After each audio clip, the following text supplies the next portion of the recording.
I wear these scars like a mask, hiding the man I was, revealing the monster I've become.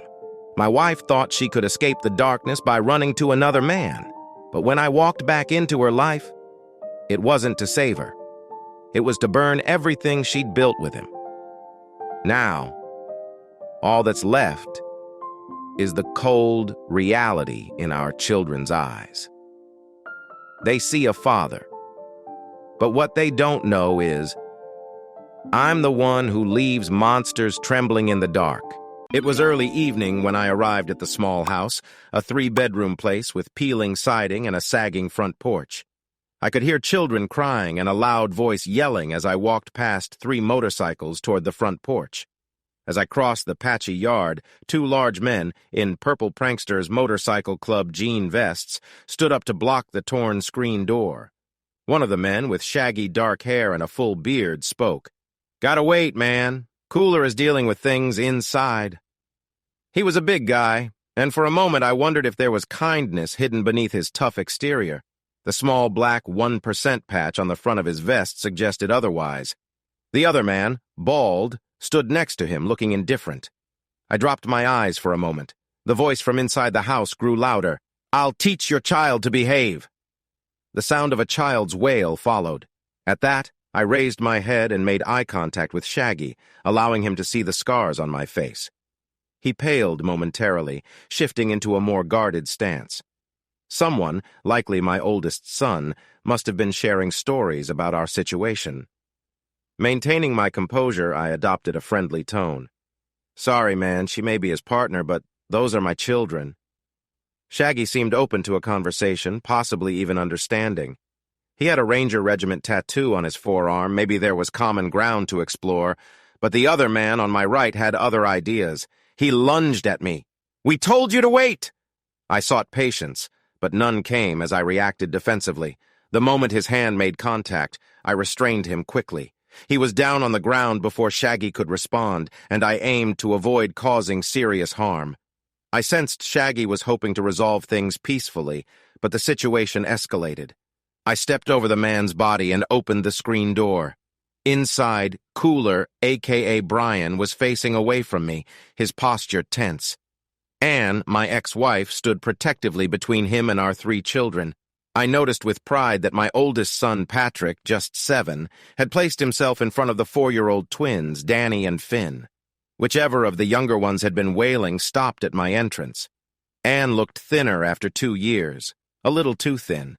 She wore no makeup and her hair looked stringy, just tied back out of the way, a sharp difference from the carefully cared-for look I remembered. All in all, she appeared quite worn. Anne's unswollen eye widened as she saw me. While the children had seen the scars and damage to my face when my brother had brought them out, I had refused to see or talk to her again after the injury. Part of that was to buy time. She had known me too well, so she experienced the full effect of seeing me, right along with the surprise of my disfigured face. I knew how I looked, with the scars on my face and the deeply ingrained tan of years spent under a tropical sun. I appeared much like what I truly was, though few would want to accept that. Cooler noticed her shock and glanced back at me. We had never met, but I could see recognition appear in his expression. I approached him as he turned around and swiftly took him down. Like many who underestimate others, he thought his size was an advantage, which might have worked if he had any real training. Once he was subdued, I looked at Anne and decided to adjust my original plan of just taking the children. She had defended them, indicating she wasn't entirely unworthy of consideration. "Get in the car with the children, now!" I kept my mask up, hoping she saw me as merely an angry ex-husband. If she chose to resist, she could remain behind. She decided to come with us. As she stepped forward, I stopped her with a raised hand. She tried not to look at the scars on my face, but couldn't help a quick glance that reflected a mix of emotions. "Give me the vest." She wore cut-off shorts, a tank top, and a small vest with a logo on the back. Still unable to take her eyes off me, she removed it and handed it over as if it were a burden. The children smiled at me as she ushered them past. I ensured Brian stayed down for a few moments to reassert control, then dragged Cue Ball and Shaggy into the house and dropped them onto the worn couch. As I brought them in, I caught sight of Anne sitting in the passenger seat of my car, trying to maintain a calm demeanor as she spoke to the children. She was conscientiously avoiding eye contact with me. The children, however, seemed to find the whole situation amusing, clearly having no fondness for Cooler. I had zip straps ready to secure their hands. After a few minutes, all three of my guests came too. I remained vigilant, keeping my mask in place. When they were alert, I deliberately snapped Brian's pinky finger to ensure I had their attention, then stood before them. "She's no longer involved with you or the children. If you see them, you go the other way. If I hear of anyone from your group near her or the children, it will not end well for you or anyone associated with you."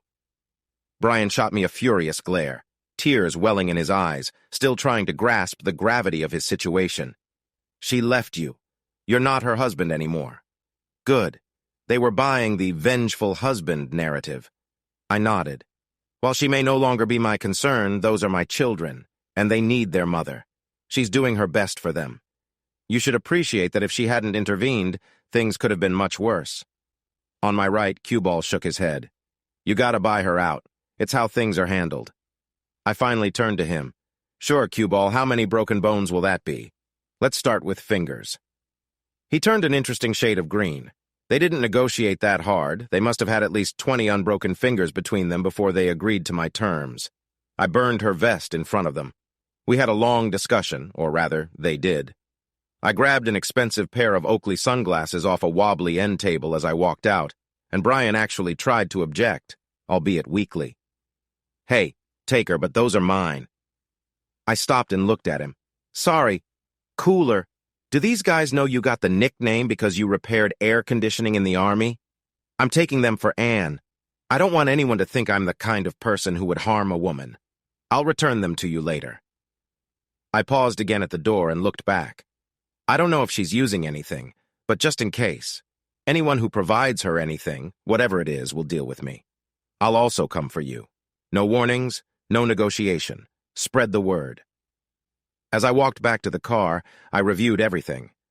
That had been the longest conversation I'd had with anyone in months. It looked solid. The mask had never slipped. They thought I was human.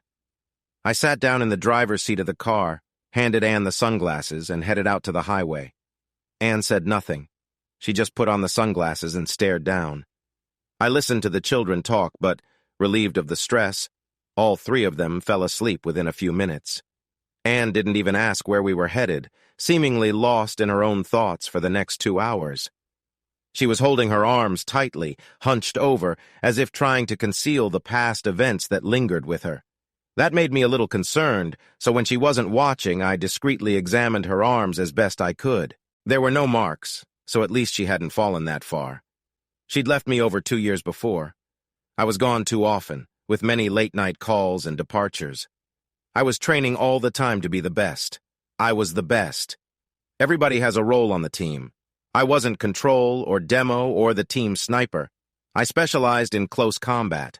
On many teams, they'd call me the tank, a name inspired by the games so many of us enjoyed growing up. But on my team, we had a different name. A name for the thing that left no survivors. Monster. Anne had tried. I could see that now, but I was never home. And even when I was, my mind was elsewhere. We attempted counseling, but I remained who I was. So after 9 years of marriage, she filed. She could have waited 6 months for half my Army pension, but she didn't want to be that wife. She'd been loyal the entire time.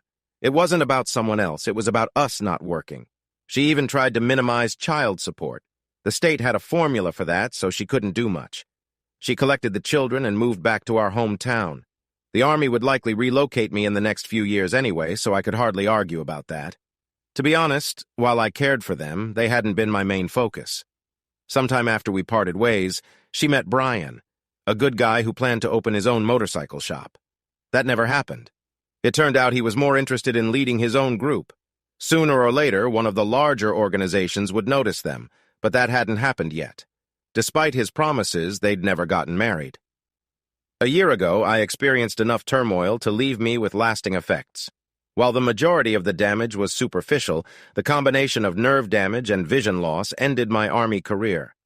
I figured the real reason for my discharge was the uncertainty surrounding my mental state. They weren't taking chances. So after hospitalization, therapy, and transition, I was out. And that was wise of them. I knew more than they did. When I woke, my emotions about nearly everything had faded. No anger, no sorrow, nothing. At first, I thought I was still in survival mode, relying on reflex and training. But it wouldn't turn off. Empathy for nearly everyone and everything had vanished. I couldn't relate to them at all. Only my children seemed to evoke any feelings. Compared to the muted surroundings, they were a splash of color. I don't know if it's love, but it's what I have. They were my responsibilities. I'd had to create the mask, the pretend version of myself I wore in public, because if they ever figured out what was left of me, somebody would realize how dangerous it was. I still had the training and reflexes they'd developed in me, but I lacked any human restraint. I was essentially a bundle of combat reflexes without much else. Nobody realizes how dependent humans are on emotions and how much they use them to interact with others. Human faces reflect emotions constantly. I had to continually figure out what a real human would do and how to maintain an appropriate expression. Until I perfected the mask, the doctors believed I had residual nerve damage. I was fortunate that the psychologists used family-centered tests involving my children to gauge emotional responses. But I was out, with no direction, no goals, and no meaning, except for my children, my obligations. 2 months ago, my child support payments had gotten mixed up when I transitioned from active duty to medically retired, and I had to wire money to Anne's account to ensure she received it on time. When I tried to contact her directly for a receipt, I ended up speaking with her grandmother, who informed me about the difficulties my children had been facing and how their situation had deteriorated over the past 8 months. After making a few inquiries, I learned about cooler. I contemplated legal action, but it didn't seem like there was time for that. In any case, I had always preferred staying under the radar even before. To find the solitude necessary to protect my secret, I took a job as a history teacher at a community college about 2 hours away. Nobody pays attention to a history teacher at a technical college. I bought a 3-bedroom cabin with a mostly finished basement on the edge of a state forest. The cabin had been built on the walkout basement of a much larger house that had burned down, and the owner had nearly finished the basement with several rooms before passing away unexpectedly. My brother handled the details while I completed my out-processing from the Army. I kept my distance from him as much as I could. He had known me too well before. That house provided me with options. I decided that the boys could share 1 bedroom, and Danny would have another for the first few nights. Once I repainted the large basement, everyone could essentially have their own space, along with an extra kitchen, a big pantry, a workshop, and a TV room.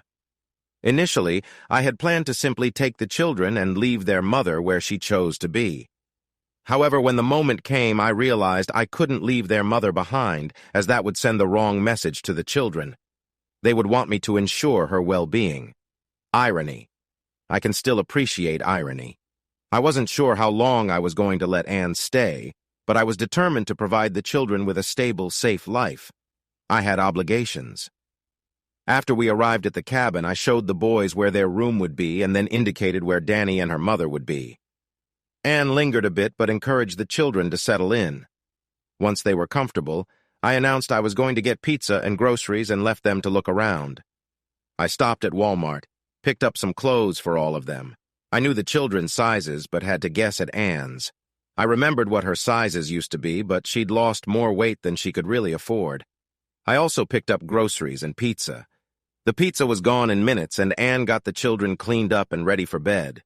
She wasn't meeting my gaze and seemed to be trying to maintain some distance whenever I walked nearby. She still hadn't said anything directly to me. After putting the children to bed, she returned to the table only to find that I had already cleaned up the pizza boxes and put away the other groceries. She might have been waiting for a confrontation. I decided to leave it. Bringing her here had not been part of my plan, and I wasn't sure what her protective instincts for the children had brought her. At least dealing with her long-term wasn't a mystery. She knew me too well for the facade to hold for long. If she couldn't accept what was underneath, my options would be limited. None of them good for her. I needed time to assess the situation. I pointed toward the bathroom. "You can have that one. I'm headed down to shower in the basement." She opened her mouth to say something, but it was clear she had no idea what. I simply headed down the stairs. By the time I got cleaned up and returned to the main floor, she had finished and was in Danny's room. Even with my emotional distance, there had been a chance that seeing Anne might stir old memories. But I felt nothing. No anger, no sadness. She just seemed like a stranger. I could logically remember everything that happened, but the emotional weight of the past was simply gone. I knew I had experienced anger and loss, but those feelings had faded away entirely. I couldn't even recall what anger felt like. The next day was a Saturday, and I figured there was a lot to do before I started preparing for the semester on Monday. I had already pulled the paint sprayer and cans of paint out of the barn storage room before anyone else woke up. I also had an adjustment to make on the car. The boys came out quietly, drinking tea and waiting patiently for their bacon and hash browns before Danny and Anne emerged from their room, blinking sleep from their eyes. Finn, the younger of the two boys and Danny's twin, grinned. Anne and Danny's sleepwear, loose shorts and t-shirts that I'd picked up for them, matched. I was sure I hadn't done it on purpose, but they were both wearing pink shorts and oversized t-shirts with large gray kitten faces on them. Both of them had their hair standing almost straight up on one side. Both Patrick and Finn began laughing, much to Anne's confusion. I just reached up and lightly adjusted my hair. Anne slowly reached up and felt her hair, realizing what was going on before dashing into the bathroom with Danny. It was several minutes later when they came out, their hair fixed and Danny giggling. I'd already set plates of bacon and hash browns at their places at the table. I watched everyone as we ate. The children seemed to be in good spirits, eagerly enjoying their meal. Anne, on the other hand, avoided my gaze and appeared uncertain. Still, she ate and then took over clearing the table and doing the dishes before I could offer to help.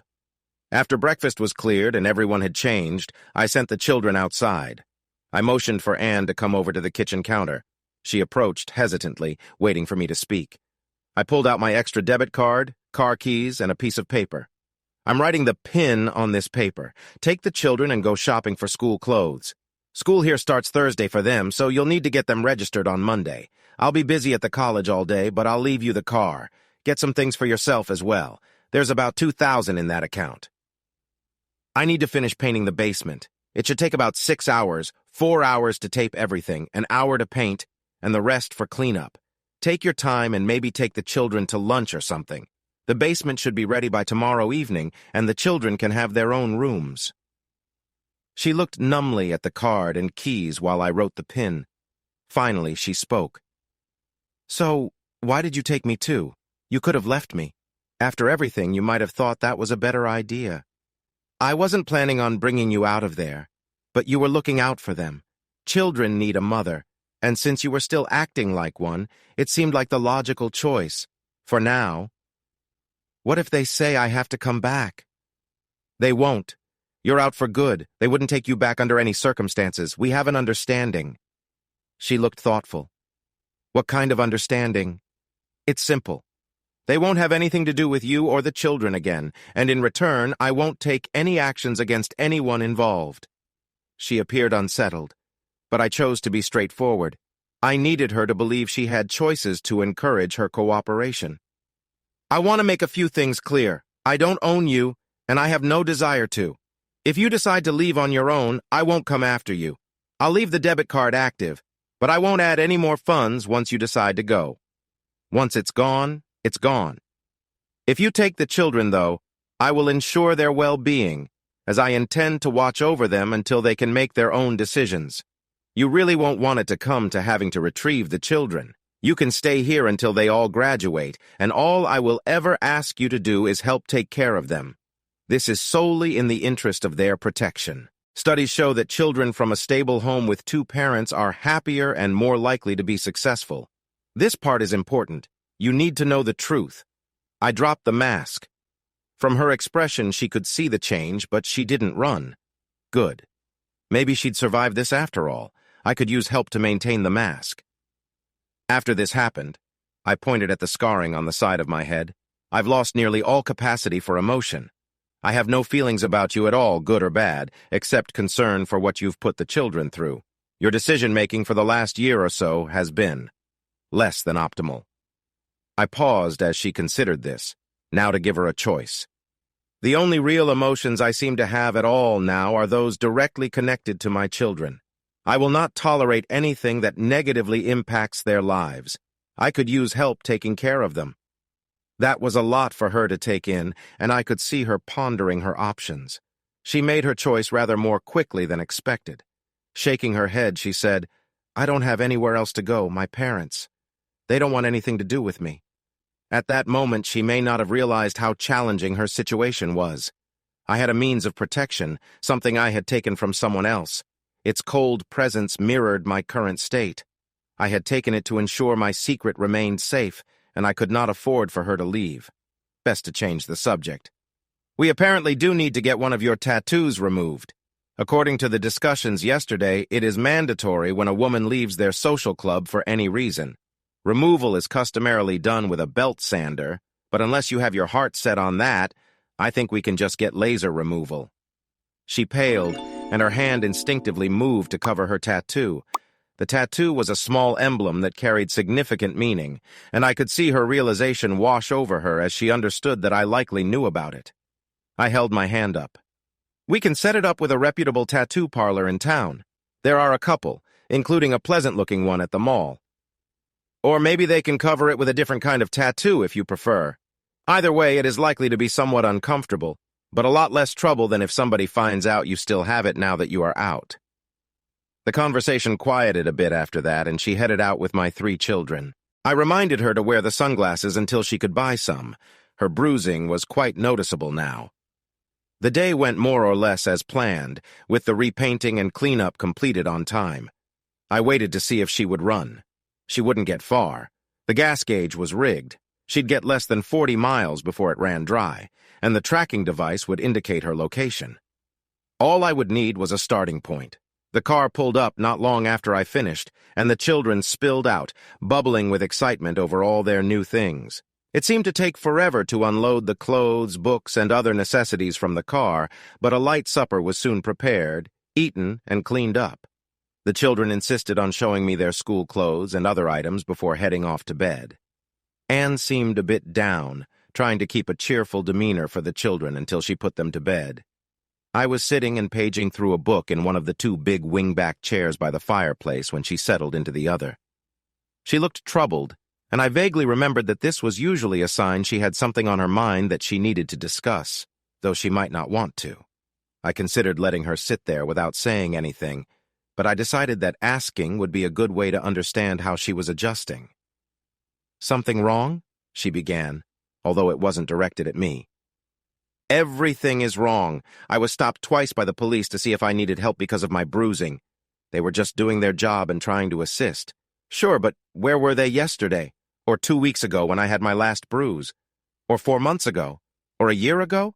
Just because I was part of that situation, everyone was okay with me being hurt? But today, while I am wearing regular clothes, everyone wants to offer assistance." I didn't respond. I was sure this wasn't over. "Then I went to the tattoo place in the mall, and the person there told me I would have to get permission to get it removed. Like somebody owns me." Which was pretty much what the tattoo meant. But there was no reason to point that out. She already knew it. Then she told me that even with permission, she wouldn't help me without a health test from a clinic. I thought that was probably a good idea. There was no telling what she could have picked up. I let her reflect for a moment. The tattoo artist is taking precautions to ensure her place is secure. As for the tests, I'll try to add you to my family health plan at the school. I can tell them it was part of the divorce agreement. As long as I pay for it, they won't care. The children are still on my military plan." For a brief moment, she looked at me with disbelief and a hint of frustration. A woman who has had numerous partners in the past should probably be tested anyway, which seemed obvious, so I remained silent. A few seconds later, she seemed to reach that conclusion herself. She blushed slightly, a capability I was surprised she still possessed, and looked down for a moment. I could probably use a checkup anyway. I haven't seen a doctor in a while." The next few days were busy as the children started school, and Anne managed to slip in a doctor's appointment. She didn't share the details, but since the results required her to take a course of antibiotics for 6 weeks, there was clearly a concern. We also moved the children into their separate rooms downstairs, adjacent to what I thought of as the TV room, but which Anne referred to as the family room. Surprisingly, Anne kept the room upstairs for herself. 2 weeks after I brought them to the house, I received an email from the man I called Shaggy. I'd left a note with a cutout email address and told them to box up Anne and the children's belongings, and I would let them know where to meet me for the pickup. Shaggy's real nickname was Bear, and from the email his real name was Ed McManus. It seemed another associate's nickname was Wrench. I designated a truck stop on the edge of their town for the meeting. With only a few boxes to transport, I took the pickup truck, arriving early to ensure a smooth exchange. Fortunately, Bear made sure everything was loaded without any issues. Before he left, he spoke with me a bit. "Everything I know about is in there. A lot of her things are gone. Cooler probably sold them a while back, so it's mostly the children's belongings." He paused. I also received a call from a woman who said she was a tattoo artist and was asked to remove a club tattoo. She described Anne, so I told her to go ahead. "As far as I can tell, we're done, but if something comes up, just email. I prefer to avoid personal visits." He paused again for a moment. "Cooler is still really upset. It may not matter much. He's wary of you. But I thought you should know. The rest of us don't want anything to do with you." I nodded. We should be finished. If it weren't for the children, we would have never met. I returned Cooler's sunglasses to him, and we parted ways carefully. The boxes were actually packed with care, and there was a note from one of the other women associated with the club.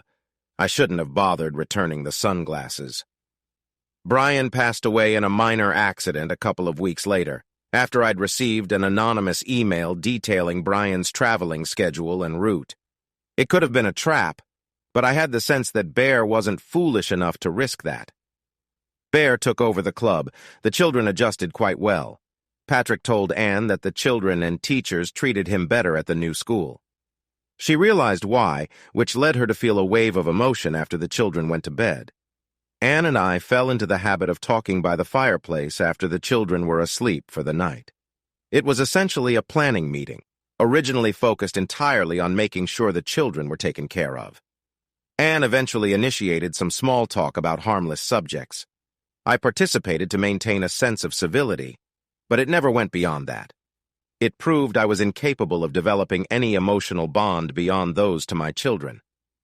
Anne recognized fairly quickly that it wasn't an act. About 6 months after I moved them to the house, Anne left a medical report on my nightstand stating that she was clear of any health concerns. That night, she quietly came into my bedroom and joined me for a brief moment of companionship. She slipped back out to her bedroom afterward, but apparently that was enough. 3 times a week, Anne returned. Every week. A couple of months later, she came to me with a proposal. "The children are old enough to think our living arrangement is a bit odd. If I move into your bedroom, we can maintain the appearance of a normal relationship until they graduate college. I'm not trying for anything more. I understand your feelings. I know who you are. I'm here until the children graduate." I agreed. It certainly simplified everyday life. Everything indicated she was in for the long haul. My lack of interest in building a personal life at the college was assumed to be because of my family man status. She attended every social event and played the supportive partner. She became part of the facade. She also requested to take courses. She eventually earned her RN, then her RPN, and began working at a small health clinic for women. She also studied psychology with great enthusiasm. I understood her motivations but saw no reason to stop her. At the house, we coordinated every day, made plans, solved problems, and pressed on. Time passed. We cooperated on every level. We made a perfect team. The children had no idea what was going on, just as we planned. It was easy to act. We went on vacation together, even purchasing a small vacation house in the islands for yearly visits. The Colonel and Top from my old unit were there. Top even had a bar, the Shack.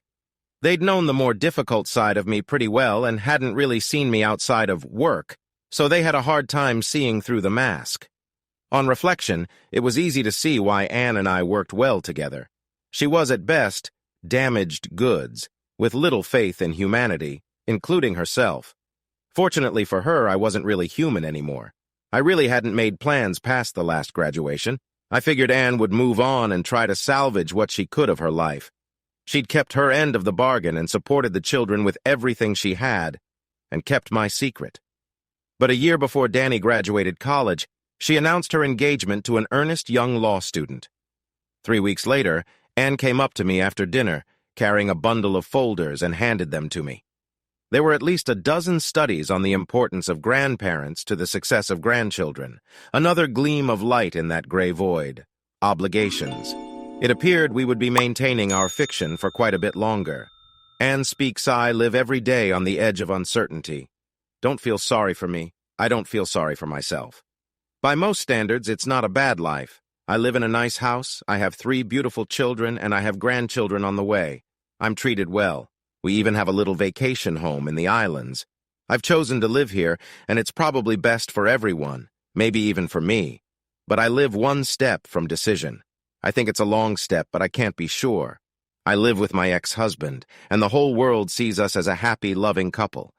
But while we may be a couple, whatever that means, we aren't married, and there is no love, at least from his end. I try not to think of him as anything but what he is, but it's hard not to pretend to myself that he has retained some semblance of humanity. At night, when I am sure he is asleep, I occasionally whisper, "I care for you," and pretend he acknowledges it. Sometimes I think that by helping him, I'm just maintaining a reflection of the last man I'd ever care for.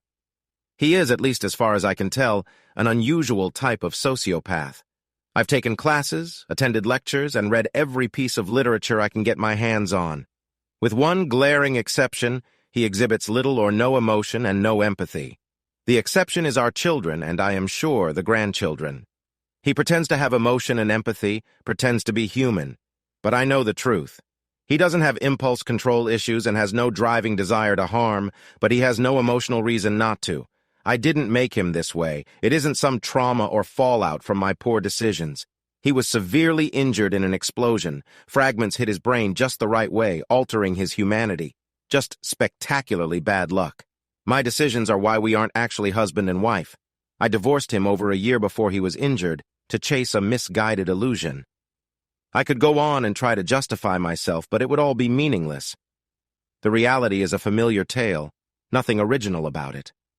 One minute I was young and in love, the next I found I was a mother with 3 children and a husband in the army who just didn't seem to be headed in the same direction anymore. He never had time for us. Counseling doesn't always work, even if you love each other. That's how it starts, and next thing you know, you're divorced, and you've brought your children into a difficult situation with a partner who is not kind. Brian, also called Cooler, had been in the army but had gotten out and seemed to have a plan. He seemed great at first, but it turned out Brian was involved with a motorcycle club, which added a layer of pressure to become part of that world as well. Like many groups, their initiation process for women was troubling. I felt uncomfortable with how I was treated at a meeting and could only recall brief moments of the night. The next morning, I found indicators that made my situation clear. I'm pretty sure that by that point, Brian started to see me as someone he controlled. I fought against it, but ended up losing more than I won. I was manipulated in unsettling ways. When I let myself appear worn and stopped trying to seem appealing, he found other uses for me. Sometimes I was pressured into carrying items. I was fortunate I didn't face legal consequences. At least I think I was. Things had escalated, and I was trying to figure out how to escape, or at least get my children away. Brian was resenting them more and more. None of my family was talking to me anymore, except my grandmother, who was in a nursing home. I just didn't have anywhere to go where they wouldn't drag me back. People use the word desperate way too often, as if you can be desperate for a piece of chocolate. I know what it really means. I don't know what started that last confrontation. I came out of the kitchen and found Brian looming over Patrick. When I stepped between them, Brian reacted in anger. I was determined to protect my son, and I realized that things were about to escalate. Then the door opened behind him and my husband walked in. Yes, I still think of him that way. I've never married anyone else and don't want to, so the title is still his by default. My mind exploded with suppressed fantasies of hope. He was here to save me. He'd rescue us, carry me out to the carriage, and we'd ride off into the happily ever after. Then he turned his head. My heart froze in mid-leap. Half his face reflected a harsh transformation, a reminder of the pain he'd endured. He'd refused to see me, so although I had known he was injured, this wasn't what I pictured. I thought Patrick had exaggerated. I don't know what I was expecting. Maybe a limp and one pristine scar down the side of his face, like in the movies. My stomach lurched. Brian saw the expression on my face and turned to face him. It all happened so swiftly. The man I had known moved with a disconcerting efficiency, without hesitation. Instead of an emotional expression of love, I was instructed to get myself and the children in the car. It was clear that while my presence was optional, the children were not. His voice was flat, and he stopped me to demand my club vest, which I handed over as quickly as I could. I had to step over Bear and Wrench on the way out. They were in no better condition than Brian. I watched him bring them inside. He was in there for a time before he came out. I couldn't shake the uneasy feeling as we drove away. I didn't know whether I was disappointed or relieved that everything seemed intact, but I suspected it had been a long wait for Brian. He didn't speak to me at all in the car, which was probably for the best. I cringed in my seat and decided to see what he had planned. He had always been fair, and I just knew he cared for me. The next day, I began to grasp what I had sensed all along. He made it very clear. He was upfront about what he had become. But it's really hard to accept that someone you loved was gone, even when they sit in front of you and tell you. Later, I realized that if I had reacted differently, it could have been a very different outcome. He made it clear that his only concern was the well-being of the children. If I had posed any threat to him watching over them, it would have affected them too. I don't think I fully accepted that my husband was really gone for months. Only the father part of him remained. When I did accept it, I mourned for the person I had known and loved for years. But he was gone, and I had to face this new reality. I couldn't have my husband back. He was gone, and this new man couldn't love me. But I could be a partner in raising his children, so I chose to be a full partner. On the day I had the last laser removal treatment for the tattoo, I left a copy of my health test results on his nightstand. I visited his room that night. Even without the emotion, there was still relief for both of us. I doubt if he cared about the tattoo, but I hoped he'd see the symbolism of me being close to him after the tattoo removal. I realized I wasn't building any emotional bonds, but I hoped I was removing doubt about my commitment to our project. I wouldn't risk the illusion we were building over a workplace affair by either of us. I suspect if the illusion collapsed, I would simply disappear. I eventually convinced him to let me move into his room. That reduced the chances he would seek companionship with others around. I was open to his needs and made sure he knew it. Still, he had no interest in demeaning me or playing power games, so it became more of a form of pleasant exercise than anything else, like a workout with joyful moments thrown in. I do avoid eye contact, though. It's not the scars, it's the eyes, especially the clear one. I took RN classes after ensuring he was okay with it and used my electives to learn more about his condition. That led to a focus on psychology. For the first time, I really examined what he had been. He no longer felt the need to shield me, so he handed over his service records without hesitation. What I found was unsettling. He'd been on hostile fire pay for nearly our entire married life. Honestly, I had no idea that HFP wasn't a normal part of every soldier's paycheck. He had far more medals than usual for his rank, most of them combat, and the write-ups were nearly all redacted. His tours in Kuwait seemed to involve units that didn't actually exist. He told me a little more when I asked. Not details about missions, but what he was, what he did. His nickname had been Monster. I'd heard it, but never realized what it meant. Now I understood. His injury hadn't really changed what he was. It had simply stripped away the veneer of humanity. The human part of him had been affected by that shrapnel. All that was left was the highly trained, very experienced monster. The irony is that people meet him and try to do the right thing. They look past the scarred exterior to see the real him. But the scarred exterior is the real him. The humanity is a mask. If you cross him or threaten the children, you'll find out. He really is the thing in the closet, or under the bed. Open and close that medicine cabinet. I dare you. There are benefits. When gangs surged around the clinic I worked at, a young mother was harmed. I mentioned it to him just conversationally. There was a sudden and unexplained rush of young men admitted to local hospitals, severely injured. None of them was able to identify their attacker. I heard they were too terrified to talk. Some faced serious consequences, and a house or two burned down, and the problem went away. I knew what was likely to happen when I told him about the incident. That neighborhood was too close to the children's school, and I wondered if that made me a monster too. 3 individuals attempted to rob us one night when we were walking down the riverfront to a restaurant. We managed to handle the situation discreetly and never discussed it again. He's not the only one out there, but individuals with less resolve would do well to avoid him. There have been others. I'm not even sure how many anymore. I've been present for some. I'll admit I have a little fascination with observing him in action. It's not like the movies at all. No flashy moves, no flurries of actions, and it never lasts very long, just a fleeting moment. There's an elegant, relentless simplicity to it. And despite how unusual it sounds, I'm drawn to him more than at any other time. I can even look into his eyes. Maybe I'm the only one here with shadows. He is what he is, a finely honed instrument with a singular focus. But I've directed that focus knowingly. If it helps, I've been very, very selective, mostly. And I always try to find other solutions to problems before he steps in, and he allows me to do that. Mostly.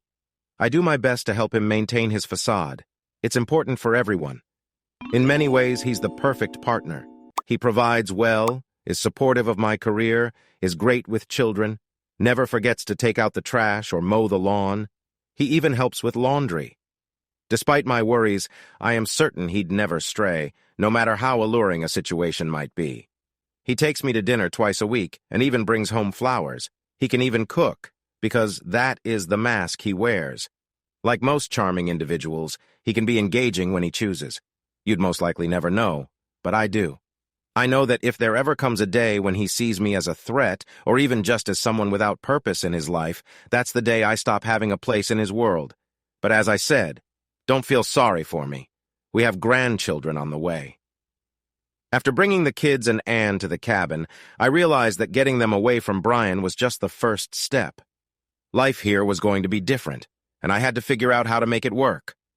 Anne was still the mother of my children, and having her around changed things. I needed a plan, something that would keep us all safe and give the kids a stable life. The mask I wore to hide what I had become felt heavier, but I couldn't let it slip. Not now. I had heard the stories all my life. Cain, Pele, Maui, Kamapua'a, heroes, villains, tricksters, monsters, and spirits. These tales are part of growing up in Hawaiian culture, woven into life and the ocean. They always felt far away from a different time and place, lost in the past and the rush of modern life. They had always felt distant, until one day I found myself meeting some of those legendary figures far from the ocean, on the mainland, in a place I never expected. When Christina Aguilera's Dirty began to play, I moved to the liveliest part of the dance floor. With a quick motion, I caught PG's little black overshirt in the air, checking that her outfit was still okay. She wore a small silver top, a black skirt, and her usual shiny dancing boots, this time in silver, and grinned wickedly as she spun back into the crowd. After a year, it had become a routine. She would find me at the end of the night to get her shirt back. I tucked it into my pocket. It didn't take up much space. Sylvia, the bar boss, was laughing and shaking her head as she looked down from above. I glanced at her, curious. "What?" She tried not to laugh when she looked at me. I towered over her. I'm just a little over 6.5 feet tall, and I weigh close to 300 pounds if I'm careful about what I eat. That made me a little smaller than my mom's side of the family.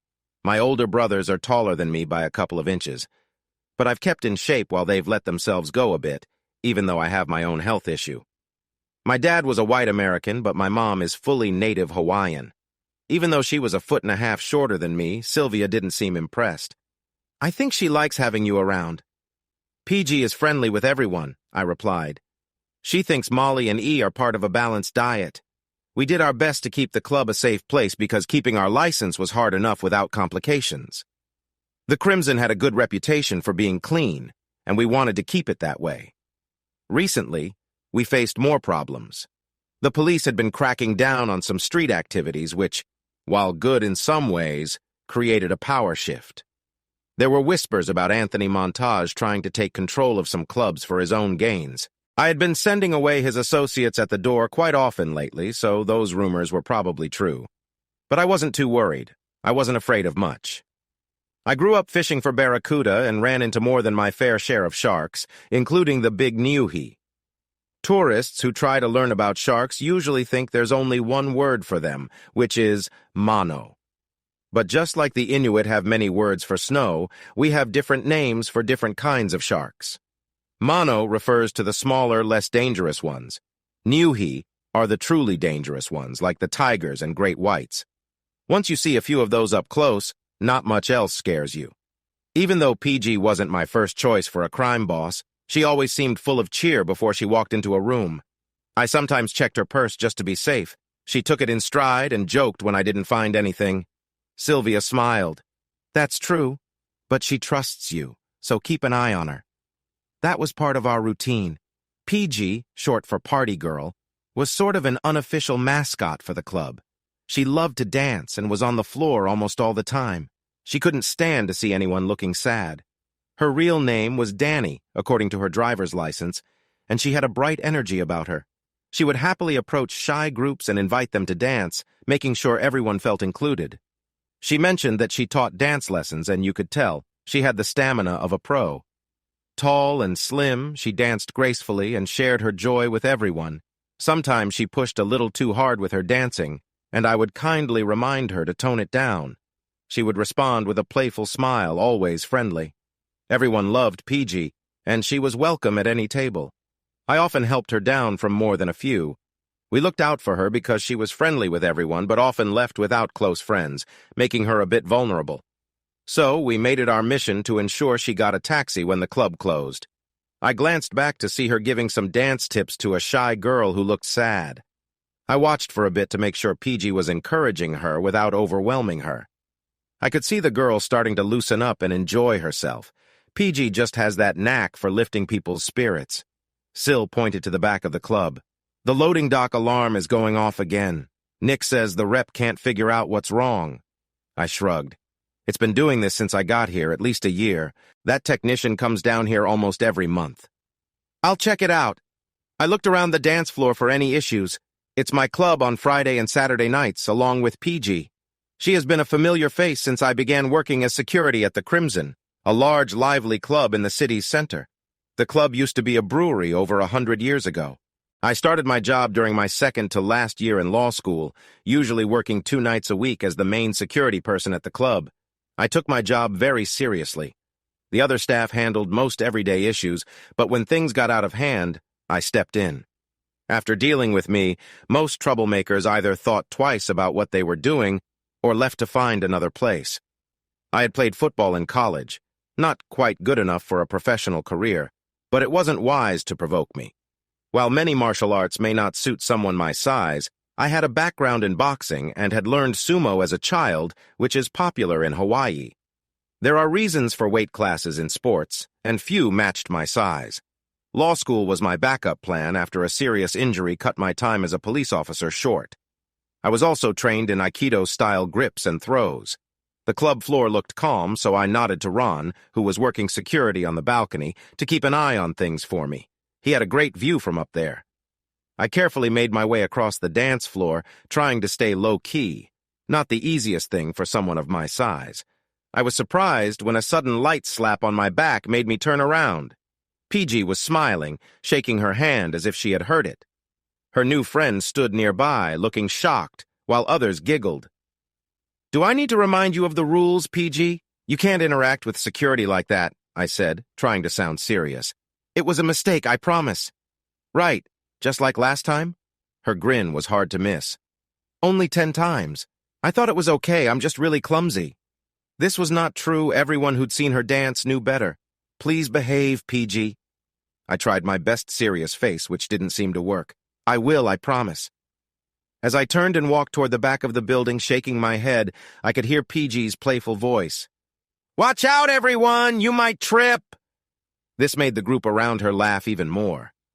PG knew she was safe among friends. In the club, I was seen as the protector for all the single women. That doesn't help me much in the dating scene. It keeps me in the big brother zone. Dating has never been easy for me. I heard that women like androgyny these days, which makes me feel out of place.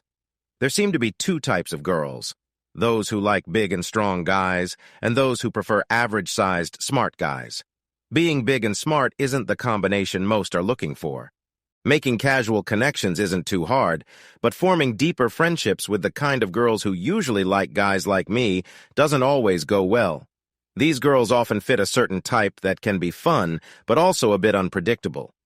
I prefer women who think deeply and show care for others.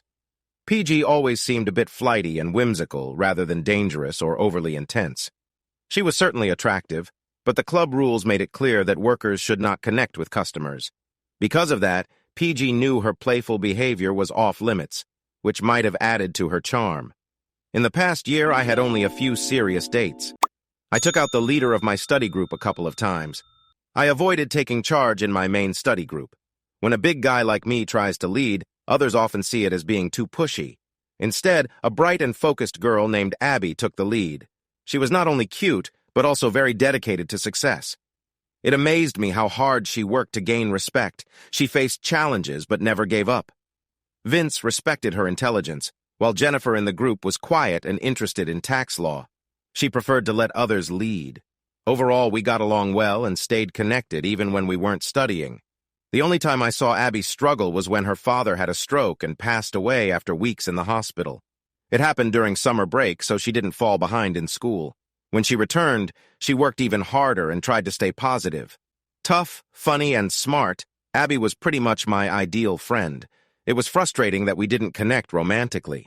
It felt more like hanging out with a sister. We became great friends. We simply didn't have that special spark. I think she felt the same way.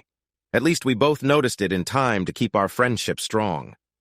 After Abby, I decided to focus on my studies instead of dating until I passed the bar exam. Whenever I had some free time, which is rare for most law students, I noticed there were always women with names that ended in I. I had more free time than other students for a few reasons. I've always been good at learning, and law school involves a lot of memorization, something I excel at. My mom says it's due to the Hawaiian tradition of storytelling, but since my older brothers struggled in school, I'm not entirely convinced of that. Besides my memory, there were a few other things working in my favor. I was a bit older than the other students and had some experience with the law. Working as a police officer teaches you a lot about how the law and courts function. You also pick up a good amount of courtroom knowledge fairly quickly. These experiences gave me extra free time compared to my classmates. Once I felt better, I started looking for a job, mainly to fill my time and buy healthier food. I need good protein and vegetables to stay fit. If I eat too many carbs, I know I won't feel great, so I try to keep a balanced diet and work out regularly. When I reset the alarm and got back to my usual position, I noticed the floor felt different. It was quieter and had a calmer vibe that usually meant fewer issues ahead. Despite what people think, good security needs real people. Good security is crucial in a large club in a busy city. While cameras and alarms can help, they can't make decisions. They might help figure out what went wrong after an incident, but they don't prevent problems before they happen. And they can fail too. Our loading dock alarm was proof of that. Most importantly, real people can sense trouble before it really starts. The floor was still calm when PG approached, followed by a small group of women. "Hey, big guy. Just doing my job, PG. I know that, but I've been telling the girls about your tattoos." I sighed, knowing this was just another of PG's games. When she wanted something, it was hard to change her mind. "Why, PG?" "Because they're interesting." She turned to her friends. "His mom is from Hawaii. Those tattoos are done traditionally, using wood tools." I started rolling up my right sleeve, realizing it was easier to just go along with her. "They're called kakua, and some of the tools are made from animal tusks. It can be a bit uncomfortable." One of the women leaned in to look closely. "It's all triangles. Cool, decorative triangles, but still triangles. Why did you choose that design?" "I didn't really choose them. The artist decides based on who you are and how they see you. The triangle patterns are meant to symbolize shark teeth for protection." The girl who had been dancing with PG reached out and gently touched my wrist. "They protect you? Like armor?" I shook my head. "Not exactly armor, that's for sure.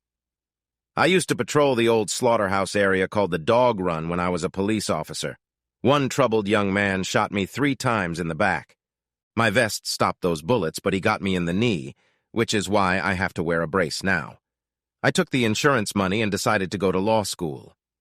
"What happened to the person who shot you?" she asked quietly, probably expecting a big story. "I didn't do anything to him. I just focused on breathing and stopping the blood. Getting shot really hurts. The person who shot me ran right in front of a bus after he took off from my partner. I remembered that young man, just 17, collapsing under the bus bumper every time I heard the sound of brakes." "So maybe the tattoos made things right for you?" PG shook her head. "That's not how it works, Cassie." I wasn't sure how she knew, but she was right. I looked at the designs on my wrist for a moment. They don't. It's hard to explain, but the tattoos show a bond, like we belong together in the ocean. Cassie looked confused. She probably didn't understand and might never will. People often don't grasp the ocean. The bright colors in the water can trick them into thinking it's a lively place full of emotions, like a magical underwater garden. But it's not that way. It's a very different world. While some animals on land show emotions like love or sadness, those feelings don't exist in the ocean. We have very few friends in the water, maybe dolphins and whales or an octopus and squid. But the ocean is quite cold and logical. Emotions don't fit in there. Sharks and fish don't feel anger like we do, and their instinct for survival isn't based on fear. It's all about finding food, avoiding threats, and continuing their species.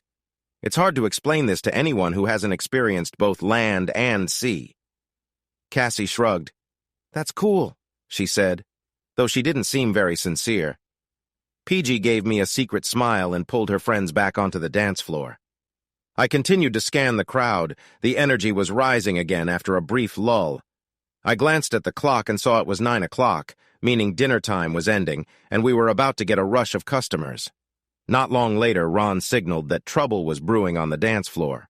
By the time I arrived, a loud argument had already started. We usually had teammates with us, but I couldn't wait. If I did, things could get worse, so I stepped in and separated the two arguing.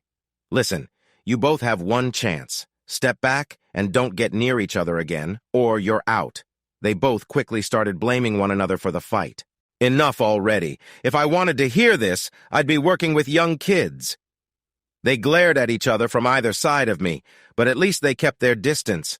Just as they started to pull away, something hit me in the back, causing me to stumble forward. I caught myself and turned around. Sorry. PG was untangling herself from a pile, stepping over a guy who was curled up, holding his wrist in pain. She managed to get away from him and stopped, looking at me with wide eyes. "It wasn't my fault. I was just dancing and he ran right into me."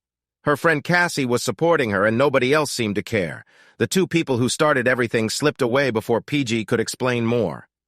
Ron got to me first, since Nick was still back in the office when it all happened. He almost tripped over a pen that rolled under his foot. He picked it up and put it in his pocket. Nick and Ron helped me lift the guy off the floor and sat him down while Sil called for help. Ron headed back upstairs while I went back to my regular spot with Nick and explained what happened. PG said he bumped into her, and Cassie backed her up. But honestly, Ron stepped on that pen, so he could have slipped too. Nick frowned. "I should check with Ron. This might be our fault.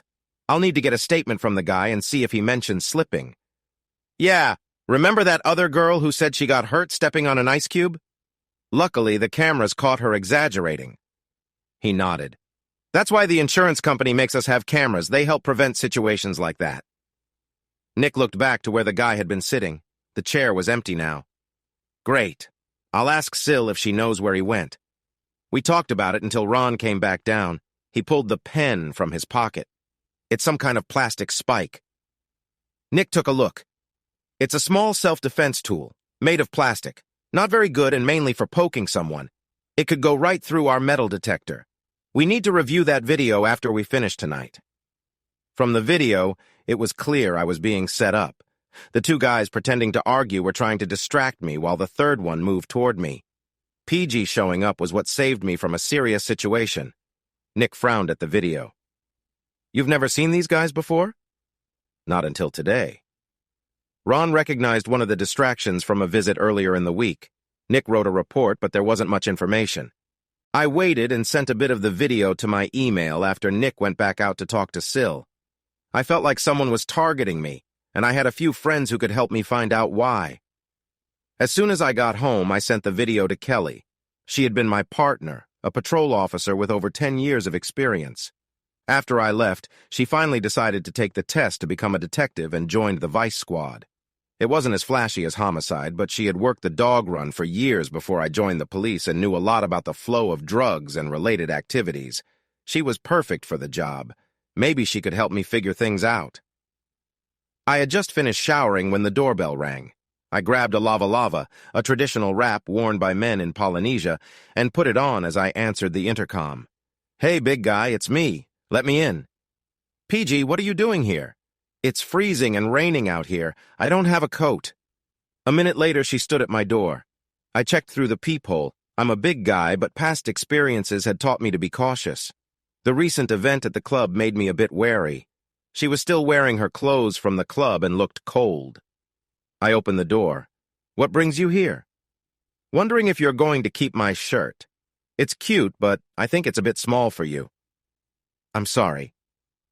I walked over to my hamper and found my cargo pants with her shirt stuck in it. She took it with a little smile, but then her face grew serious. "I wanted to say sorry for the trouble at the club today." "Don't worry about it, Danny. It wasn't really your fault. Those people could have been causing trouble anyway." She smiled when I called her Danny. It was the first time I ever used her real name. "So I don't need to apologize?" "Nope, we're all good." She looked around. "Nice place. I love the ocean theme. I miss home sometimes. I plan to go back to Hawaii one day, just not sure how yet." She didn't comment on the lava lava, which was unusual. Normally, she would have something smart to say. It was a red wrap with colorful flowers, something that usually caught attention. She picked up a picture of me with my mom and brothers.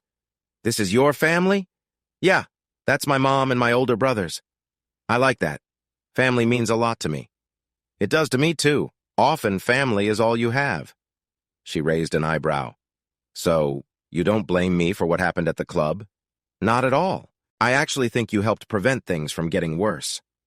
"Okay, just one more thing." "What's that?" "I'm not leaving until I see your tattoos." "Danny, I'm not sure that's a good idea. There are rules." She smiled and gently nudged me toward the bedroom. "You didn't pick me up at the club, so it's fine. I could use some excitement, and I know people with more fun lives than you. This is just a bit of fun. No strings attached." From the look in her eye, it was clear she wasn't going to take no for an answer. Not that I was saying no. I woke up a bit confused. The smell of fresh coffee filled the house. Waking up to that aroma is a bit unusual when you don't have a fancy coffee maker. I found Danny curled up in one of my big chairs, reading a book and sipping coffee. She wore one of my dark green Local Motion Hawaii t-shirts, and it went to her knees, even though she was tall. I thought she might prefer fancy coffee drinks, but she was drinking her coffee black. When she heard me come in, she looked up. "You need a warning label." For a moment, I worried I might have been too rough. I'm usually careful with women. Guys my size have to be, but she seemed strong and not fragile. If anything, she encouraged a little more boldness from me. She had a lively presence. She must have sensed my worry. She shook her head and smiled. "Guys like you aren't usually in proportion, if you know what I mean. A girl likes a little heads up so she can prepare. Not that I'm complaining." "I'm just happy I'm up to your standards. I think we made a whole new set of standards last night." She smiled softly. I walked over to pour myself a cup of coffee. "You surprised me," she said. She shrugged, looking back at her book for a moment. "It was a spontaneous decision. I saw you had my shirt and decided to come find you." "How did you know where I lived?" "I asked Nick." That meant Nick would know, but it was too late to worry about that. He wouldn't think she just wanted her shirt at that hour. Hopefully Danny knew how to handle him too. She noticed my expression. "He's cool with it, Derek. I told him I wasn't only after the shirt. I'd probably hear about that from Nick, but it would be worth it. I moved the ottoman over from the couch." "What are you reading?" She held the book up. "He's hilarious. I almost dropped my coffee when I saw she was reading my copy of Scalia Dissents." I had never imagined her enjoying something like that, but seeing her interested in the opinions of a Supreme Court justice was surprising. Love him or hate him, he's never boring. She sat up a little. I've read it before, but some parts remain interesting. I sipped my coffee, still processing this new side of her. You found my Kona. I figured you'd think I was worth it. There was no way to argue with that without sounding rude, and besides, if I had gotten up first, I would have chosen the same. Last night had definitely been a good experience. No argument from me. She smiled brightly, then gently closed her book and placed it in her lap. So what are you doing on your day off? I didn't really plan anything. I should probably review some things tonight before class tomorrow. Do you want to meet me at the canal for lunch? I need to go home first. I showered, but I can't walk by the canal walk in just your t-shirt or my club clothes. She paused. Unless you have another sarong, I could wear it. I went back to my room and found one, a blue and green batik style with sea turtles, and brought it to her. Be careful with it. My mom picked this one for me to remind me of home. She stood up, took it gently, and wrapped it around herself. See, it fits perfectly. It really did look good on her, even though it was different from the bright styles I usually saw her in. She walked over to the bathroom to look in the mirror. I'll need to be careful until we get to the walk, but I can grab some flip-flops at the little shop on the corner of 12th. It's probably just a couple blocks from here. I showered and changed into shorts and a t-shirt, choosing a nice blue one that went well with the sarong. We walked towards the canal. She refused to wear her boots even to get to the store, so for a short while, she walked barefoot, careful where she stepped. Hold on, Danny. I gently lifted her up to sit on my shoulder. She balanced well and sighed happily. I could get used to this. I'll admit I wanted to impress her. I didn't have many chances to show off besides rough activities at the club. I walked the 2 blocks to the shop while we chatted about light topics. People passing by glanced at us with curiosity. When I set her down outside the store, an elderly lady smiled at us. She looked at Danny and said, "That one's a keeper, dear. You won't even need a car." Danny laughed. I know, but I still have to pay for parking wherever we go. I shook my head. Just trying to be a nice guy. She placed a hand on my arm and became a bit serious. You're always a nice guy, Derek. I've known you for over a year now. That's why I showed up last night. Too many people can be hard to deal with. Well, I'm glad I was at the top of your list. It's not a long list. Like I said, there are too many difficult people out there. She picked up a pair of blue flip-flops and took out some money from her small purse. Where do you want to eat? The Thai place, unless you don't like Thai food. Her face lit up. I love Thai food, especially spicy noodles, pad woon sen. And she really did. While I enjoyed my red curry, she happily ate her big plate of noodles. She grinned when she caught me watching her. This is comfort food for me. We have a family friend who makes the best spicy noodles, and I've enjoyed them all my life. We chatted for a while, first at the restaurant and then while walking along the canal walk. Danny really valued her family. She loved her mom and her brothers, calling herself a devoted daddy's girl. He always supported us kids. Many other dads were busy or not interested. Dad never missed a lacrosse or baseball game. He always made time for us. Did he scare off your boyfriends? A brief shadow passed over her face but faded quickly. I think my brothers scared most of them away. Dad got hurt serving in the army, and he has scars that can make boys nervous. I thought no one would ever ask me to prom. Really? As pretty as you are? That seems hard to believe. My dad was called Monster before he got hurt. He can seem pretty tough. Well, I would have asked you out if I had the chance. Says the guy who wouldn't take a chance after I flirted with him for almost a year. Maybe I was waiting for the right moment? She smiled, but it faded quickly. I like you, Derek, but I'm just looking for fun right now. I can't commit to anything serious. Though I never thought of her as relationship material, her words felt wrong. But she looked serious about it. That's fine. I wasn't looking for anything serious until I passed the bar anyway. Her smile looked a bit relieved, though still hesitant. So what are your plans? I'm studying for the bar, but I really want to specialize in maritime law and maybe return to Hawaii one day. I love Hawaii, but I grew up near Fiji. I couldn't help but laugh. What's funny? I was wondering how you knew about tattoos and what a lava lava was. I can also do a lot of the dances, Fijian, Tahitian, and Hawaiian. I enjoy the stories told through Hawaiian hula, but the Fijian and Tahitian dances are great for fitness, too. That clears up a mystery. It explains those amazing hip movements you showed last night. That's kind of the point of those dances. Do you teach any of them? I'd love to. I'm trying to get the studio owners to let me teach a world dance class. Polynesian, African, Asian, that kind of thing. We already have a big Latin class for adults, but there are many other fun styles out there. Where did you learn all of them, other than hulas? I actually have a degree in dance, and yes, it's a real degree. She looked a bit frustrated. I held my hands up. Hey, I think it's great. I'm on your side. Thanks, but I get a lot of teasing for it. So, are you staying at the studio? Dancing professionally? I enjoy teaching kids, but it's tough not to laugh when a parent is so excited about their child's future in ballet, especially when the child looks a bit lost. I'm not sure what I want long term. There are dancers everywhere, and unless you make it into a well-known company, the pay isn't great. I'm just uncertain about my next steps. I'm working on my master's degree, so hopefully I'll figure things out after that. The rest of the afternoon flew by as we strolled along the canal, chatting about all sorts of things. I was surprised by how much I had underestimated her over the past year. We stayed later than I had planned, and when I opened the door to my apartment, Danny slipped past me with a big smile, handing me a sarong. Have you ever seen a Tahitian hula? I never did manage to review my notes for the next day. Danny didn't leave until almost 5:30 in the morning, hurrying to catch a cab home.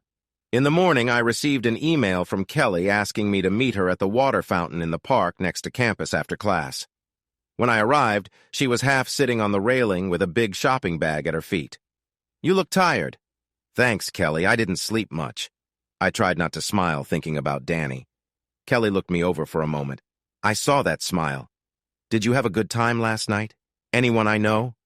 I should have expected this. Kelly has a knack for reading people. The only women you know are in unusual jobs. Yeah? So? Anyone I know? No, really, you don't need to worry about my dating life. She smiled. What dating life? I'm just trying to figure out if it was your right or left hand. Wow. She got a bit more serious. I couldn't identify the 3 guys in the video, but it was definitely a rough situation. You owe that tall girl who stepped in for the guy a lot. I tried to stay calm, but it's hard to hide things from Kelly. Wow, is that the girl you were with? Kelly. She giggled. I can't blame you. I wish I had legs like hers. But not much up top, though. I waited her out. It didn't make sense to push her, especially since she thought she was being funny. Plus, even if her jokes were sharp, she always had a thoughtful side. I did learn something interesting, though. Not sure what it means. 2 other club security guys have been hurt in the last 2 months. No one knows why. They seem to be after the liver. It's unlikely to be fatal, but it is very painful and disabling. The other guys were both big like you. I heard about Ted at the Murado getting hurt, but I didn't know what happened. The big powerlifter at the stand. Woodley, I think that's his name. He got hurt about 2 weeks ago. The police didn't find the tool, but the doctors thought it might have been something sharp. Woodley could be a bit annoying, mostly because he liked to brag. Still, I knew he was stronger than me, and Ted was even bigger, which made the situation feel risky. It sounds like someone is hunting something big. That doesn't quite add up. I know. There must be a reason, Derek. We just can't figure it out. She jumped off the railing and lifted a big shopping bag, handing it to me with some effort.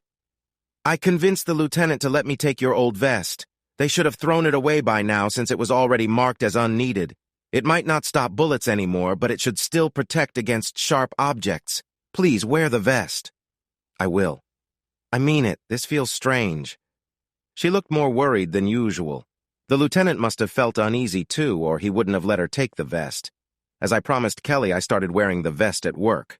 Not all vests protect against sharp objects, and some struggle more against those kinds of threats. The department bought vests for both patrol officers and jail staff. They picked ones that would guard against sharp items, so I could see why they chose that design. The vest was a bit bulky, but fit under my shirts. We all felt a bit uneasy for a few weeks, but nothing major happened. PG came to the club as usual, acting just like she always did. I even checked her purse again, trying to understand how she was the same person who spent the day with me. 4 weeks later, just when I was starting to think I might have overreacted about her behavior, Danny came over to my apartment after my Saturday shift. This time, she brought an overnight bag but still wore simple clothes, ready for a casual lunch on Sunday. After that, she started coming over almost every weekend, staying until Monday morning. Even though she claimed she didn't want a relationship, it started to feel more like one every day we spent together. I finally got her to agree to dinner one Wednesday, so we could try a nice steakhouse that was closed on Sundays. My truck wasn't fancy, but it was better than her small convertible. There was no way I'd enjoy that unless we drove with the top down all the time, so I picked her up at her apartment. Her place didn't have the same security as mine, so I walked right in without any trouble. My outfit matched her little black dress almost perfectly. I gave her a kind compliment. "You look lovely." She smiled, a somewhat shy smile. "You look nice, too." "You had to get that suit adjusted, didn't you?" "Can't just buy them off the rack in my size, at least not without a lot of changes. A guy needs at least one nice suit for weddings and special events. And nice restaurants. Wait, I need to grab my wrap. It's cooler than I thought." I looked around without staring. The apartment was smaller than mine, but very tidy with lots of photographs. I walked over to check out a few. Her father stood out right away. She had mentioned his scars, but that was really an understatement. His face was covered in noticeable scars, one eye looked cloudy, and his mouth on that side had a strange twist. I understood why prom might have been difficult for her. Beside him in the photo was a woman who was clearly Danny's mother. She looked like an older Danny, tall and still lovely, but there was something hard about her. Her smile didn't seem to reach her eyes, and she had a serious demeanor. I looked at the pictures on the nearest wall. More family photos with her brothers, both in uniforms, one a Marine, the other in an Army Ranger beret. Then I saw the last picture on the wall. Danny and a blonde woman wearing matching outfits, with their arms around each other's shoulders, each one holding a tropical drink up to the camera. I blinked, surprised. The blonde woman wasn't just pretty. She seemed to have a special charm. I heard a giggle behind me and turned to see Danny, who was smiling widely. "That's my best friend, Angel. Her real name is Zasha, but nobody calls her that. She's, My words faded as I felt a wave of embarrassment. "Yes, she is, and it's even more surprising in person. You get used to it, but it takes time." She paused, looking fondly at the photo. "The funny thing is, she's very down to earth. A great friend and an amazing mom and wife. She cares a lot about her family and friends. She'd do anything for them. I think she'll like you." That last comment caught me off guard. She was talking as if we had a real long-term future, something she had said would never happen. That surprising thought helped me think clearly. She noticed my change in mood over dinner. "What's on your mind?" No better time to ask. "You're not secretly married, are you?" "No. Why? A boyfriend I don't know about?" "No." She seemed suddenly uneasy. Danny knew where this could go. "Then can we at least think about the idea of something serious in the future?" I could tell she really thought about stepping back from the conversation. "Derek, it's kind of complicated. It may take a while before I can settle into a serious relationship. How about we revisit this after I finish my bar exam and you complete your master's degree?" She looked relieved. "I think that could work."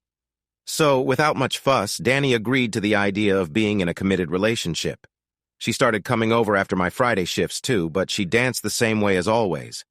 I began to think that dancing was her escape, since she never used anything else when we were together. Things felt pretty good. Sometimes life is just like that. But then Abby didn't show up after spring break. Not for class, not for our study sessions. Nothing. We knew she had planned to visit her mom up north over the break, but she was supposed to be back by Tuesday, and she never returned. 4 days passed without any word from Abby. No response to her phone or at her place, and no one knew why she wasn't in class. I started to worry that she might have been feeling overwhelmed when Vince found me at work on Friday night. "Hey, Derek!" Vince was waving to me through the crowd. It was unusual for him to be here. He usually liked smaller places with less loud music. Plus, he and the others often felt out of place where I worked. Something was off. He looked serious and worn out, which was rare for Vince. Then I noticed Jennifer behind him, clearly upset. This wasn't just a social visit. I pointed toward the club office. "In there." The office door blocked the loud music immediately. It was larger than a typical office since it used to be a testing room when the club was a brewery. It looked strange with just a metal desk and a few chairs. Abby's in the hospital. What happened? She was found unconscious in a back room at Murado Sky. They didn't have any ID on her, so it took some time to identify her. I closed my eyes for a moment. Was she hurt? I couldn't say more than that. I knew it wouldn't be good news and gripped the back of the chair to keep myself steady. There was an injury. She had to have surgery. A wave of anger rushed through me. Vince and Jennifer took a step back, looking surprised. It took me a moment to realize I had broken off the headrest of the chair and was holding it. I took a deep breath. Do they know who did this? Vince shook his head, avoiding eye contact. She hasn't been fully conscious yet. I overheard a doctor say that with what was in her system, she probably won't remember anything. Danny stopped me at the door. Where are you going? Sorry, I'm leaving early. A friend got hurt. Will she be okay? Her name's Abby, the girl from my study group. Someone added something to her drink. She understood what that meant, and worry crossed her face. She shook her head and took the shirt offered to her, her usual spark dimming a bit. That's been happening too often. Where did it happen? At the Murado. They don't have enough security there. They'd better watch out if I find out they're doing that here. They'll be lucky to get off with just a fine. She reached up and gently touched my arm. I'm sorry about your friend, Derek. You do a lot to keep people safe. You can't be everywhere. Just stay strong, okay? Thanks, Danny. I left feeling a bit better, but even a small improvement isn't much. Abby lay in her bed, looking weak and tired, her mom sitting beside her. Abby kept fidgeting with the IV in her hand. She had added me to her visitor list, but she hadn't been able to look me in the eye since I arrived. Even after a week of my visits, she still couldn't. She just stared at her feet under the blanket. I'll be okay, Derek. I don't need anything. Just give me a little time. Her voice was flat and empty. I knew she wasn't telling the truth. Her mom and I exchanged glances, and I could see that she understood. She had a look of worry and sadness that only a mother might really know. Abby missed our silent moment and continued speaking. I'll be here a couple more days. I'm almost done with the program. I'll be fine. I might not be an expert in women, but I winced when she used the word fine. I turned to her mom. How long can you stay? A week. I can't miss much more work. I used almost all my leave last year when her father got sick. She looked like she was about to break down. Losing her husband had clearly been difficult for her, and now this was happening. Jennifer said she'll stay with her. Vince or I can sleep on the couch if Jennifer is gone. Abby started to protest, but I gave her a serious look and shook my head. No arguing, Abby, or I'll just curl up in front of your door like a big dog. Even she managed a small smile at that, her eyes flicking up to meet mine, just for a moment. When she finally fell asleep, her mom stepped out of the room with me. Thank you. The three of you have been such a help. She'd do the same for us. If it weren't for her, I don't think Vince would have finished the program. He said that. He kind of likes her, doesn't he? More than just kind of. I think she likes him too. She paused and looked at me. Maybe more than just kind of. It took me a moment to realize she was trying to see if that worried me. I'm glad to know that. Vince would be even happier to hear it. I don't know if she can. Think about that right now. I think he'd be happy if she just lets him be there for her, at least for now. She nodded solemnly. They don't think she will remember any of this. There was just too much going on for her. I'm not a therapist, but maybe that's not a bad thing. Knowing what happened has been tough for her. She's strong and always faces challenges head-on, but now she feels weak and helpless. This has really affected her. I noticed that too. Has she started seeing the counselor yet? The university offered a counselor for her, even though the events took place elsewhere, but Abby had been reluctant to talk to her. She starts tomorrow. She promised.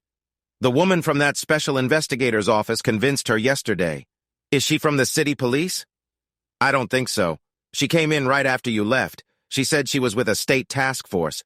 I think she's dealt with this kind of thing before. I guess that makes sense.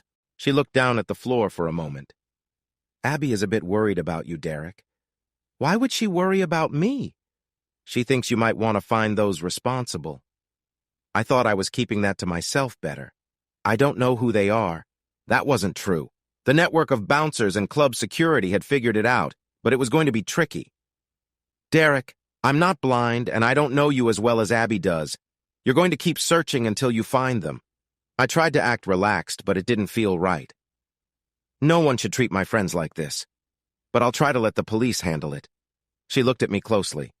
You need to do more than just try, Derek. Abby would feel terrible if you got into trouble. Justice, not revenge. I'll stay out of trouble. I had a good idea of what had happened, even if Abby couldn't remember it. A decent investigator would have figured it out quickly. I still had friends at the department, and the bouncer network was ready to help. We were all affected by this. Abby returned to town a little later than expected on Monday. She decided to stop for food at the Morado. Unlike the Crimson, they had a full kitchen and were known for tasty and affordable tapas. Abby loved those and had eaten there many times, especially since it was on her way into town. I had already checked the Morado's video footage. While it wouldn't lead to any arrests, it showed 3 guys in their 20s hanging around Abby as she ate. At one point, they approached her table to talk to her before she sent them away. You couldn't see much on the video, but shortly after that, she started to look uneasy. Since she had only drank lime water, it must have been the drugs. They must have gotten her when she tried to go back to the bathroom. The video camera in the hallway was knocked out of place earlier that evening and only showed the wall. Maybe not for Abby directly, but they clearly intended to hurt someone. There were stories that similar things happened at a few other clubs, though the other victims weren't as badly affected. It felt very troubling. Those who do this usually take girls away from clubs where there's a smaller chance of being caught, where a roaming bouncer might not notice or call for help. From the reports, it seemed Abby was deliberately harmed while she was unable to defend herself. The real worry was who was behind it. The video wasn't clear, but the clothes and behavior were all too familiar. Anthony Montaigne had a nephew named Joe Dunham, who called himself Joey D. I hadn't interacted much with him, but others had, often with trouble following soon after. He acted like a famous rapper, copying his style and attitude. He usually hung out with 2 friends whose names I didn't know, referring to them as his sidekicks. They spent time boasting about themselves and annoying people nearby, all while spending money freely. From what I'd heard, Joey D wasn't particularly helpful to Tony Montana, but his wife had a weakness for him and convinced Tony to give him a job. What that job really was remained unclear, and most of us believed Tony mostly paid him to avoid further issues. The police brought them in for questioning, of course, but there just wasn't enough evidence. I wasn't looking for a legal conviction. I just wanted a chance to set things right. All I needed was a little time and a slip-up on their part. I ended up waiting longer than I thought I would. After their questioning, Joey and his friends stayed away from the clubs for a while. They probably figured that the police, dealing with their own problems, would focus on them. That's a reasonable thought if you're guilty and self-absorbed enough to think others are mainly concerned about you. It likely didn't help that they kept acting in ways that drew attention. I knew I was tense. I had always enjoyed fishing, but not in the usual way. I preferred spearfishing, where I could catch fish easily. Danny handled it well. She didn't just help lift my spirits.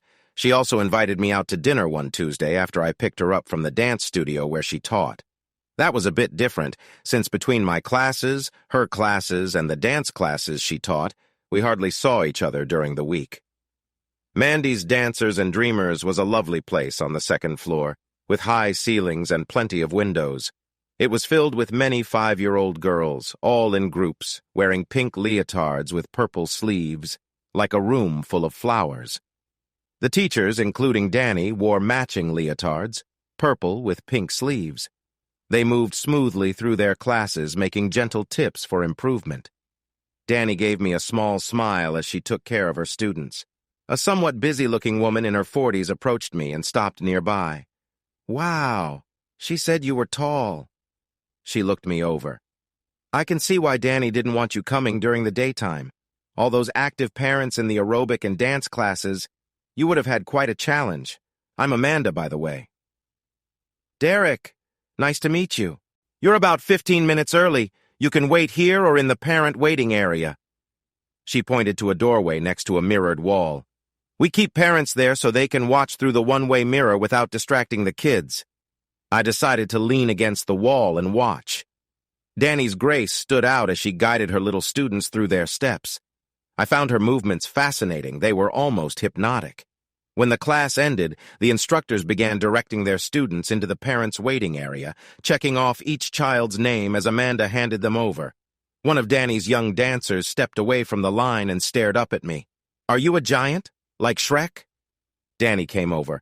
"Carly, this is my boyfriend." Carly looked at Danny with wide eyes. "Your boyfriend is a giant?"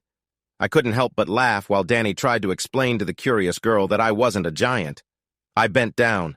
"Giants can be good friends. Watch." I stood up and playfully stepped behind Danny. She tried to hold back a smile, but it wasn't easy. I lifted her onto my shoulder. "See, she gets to ride everywhere like this."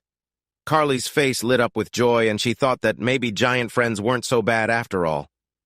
We talked for a bit as I pretended to look around for Danny, making Carly giggle with delight. Later, as we ate, I asked Danny about her job. She had only mentioned it briefly before. "What do you like most about it?" "The kids." Sometimes the parents can be a lot, but the kids are truly amazing. Everything they learn opens up a whole new world for them, full of wonder, especially in the beginning. That's what I love about kids. I must have spent so much time watching my cousins. At first it was a bit annoying, but then you start to see things through their eyes, like when Carly said she met a friendly ogre. She laughed. I heard about that, and I noticed her mom's reaction today. You might want to skip the Wednesday Latin dance class she goes to. Honestly, the look on her face made me think she might show up ready for anything.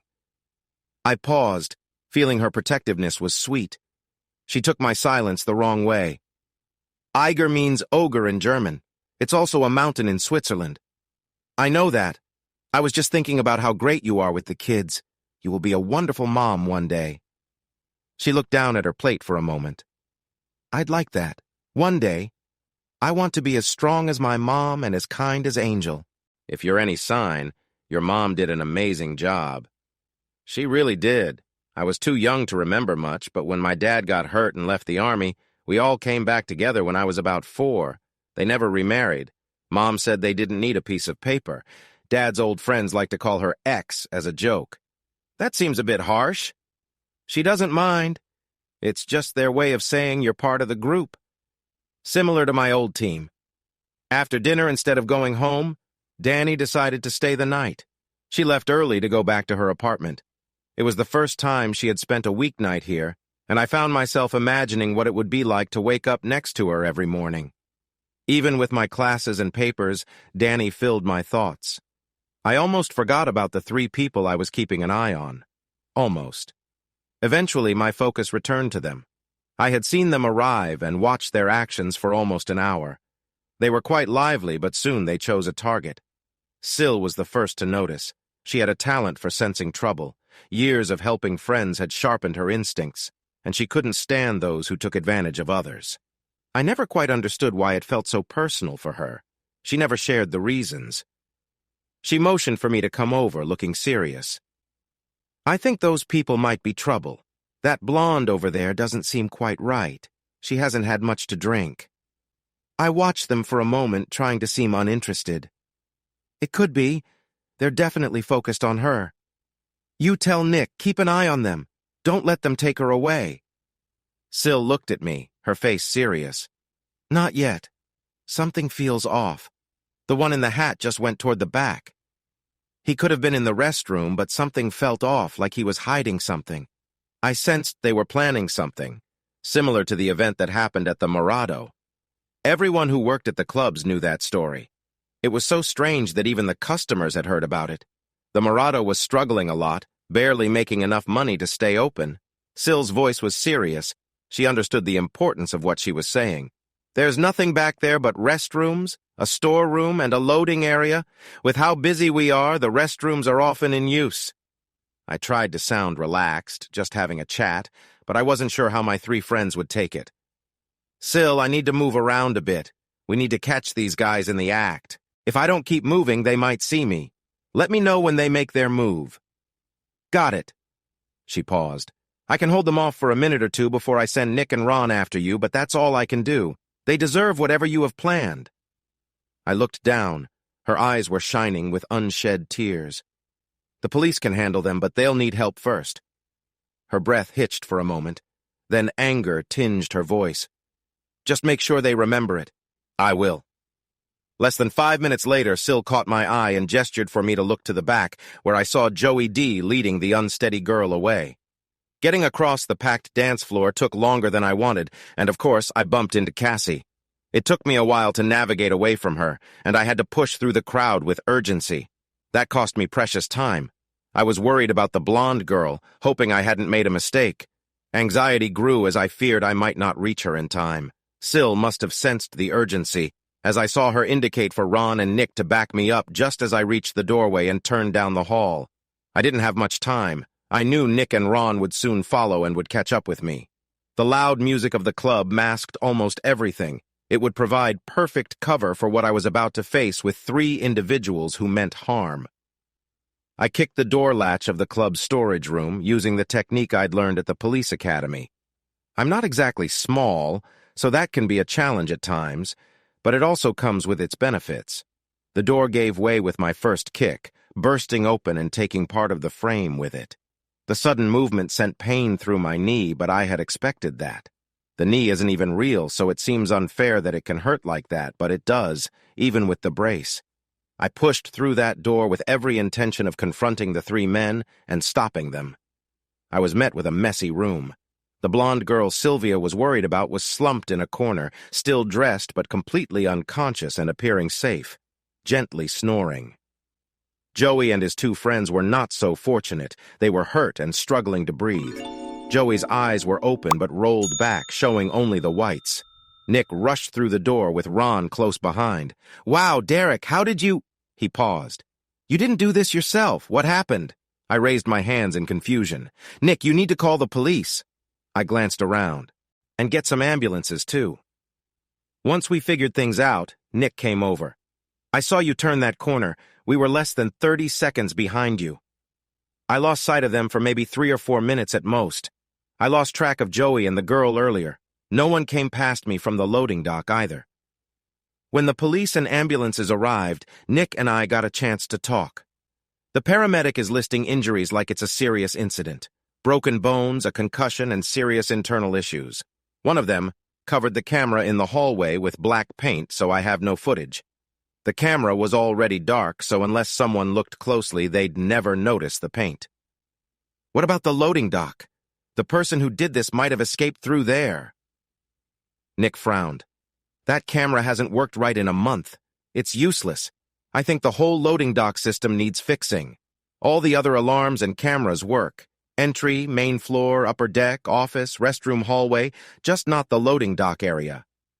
Even with the chaos, I felt a sense of relief seeing the 3 responsible for the injuries taken to the hospital. That relief didn't last long. I soon noticed I was mostly alone on the floor. Strange for a Friday night. I couldn't see Ron or Nick. The place was packed, likely with a lot of former customers. I wandered over to the bar. "Sil, what's going on? Nick and Ron have vanished." "I don't know. I've been too busy to even notice. Someone could walk a parade by and I'd probably miss it. I'll keep checking around, but keep an eye out while I figure out what's going on." I searched the loading dock, storeroom, and floor again, but no luck. Finally, I found them in the office. Not that it helped much.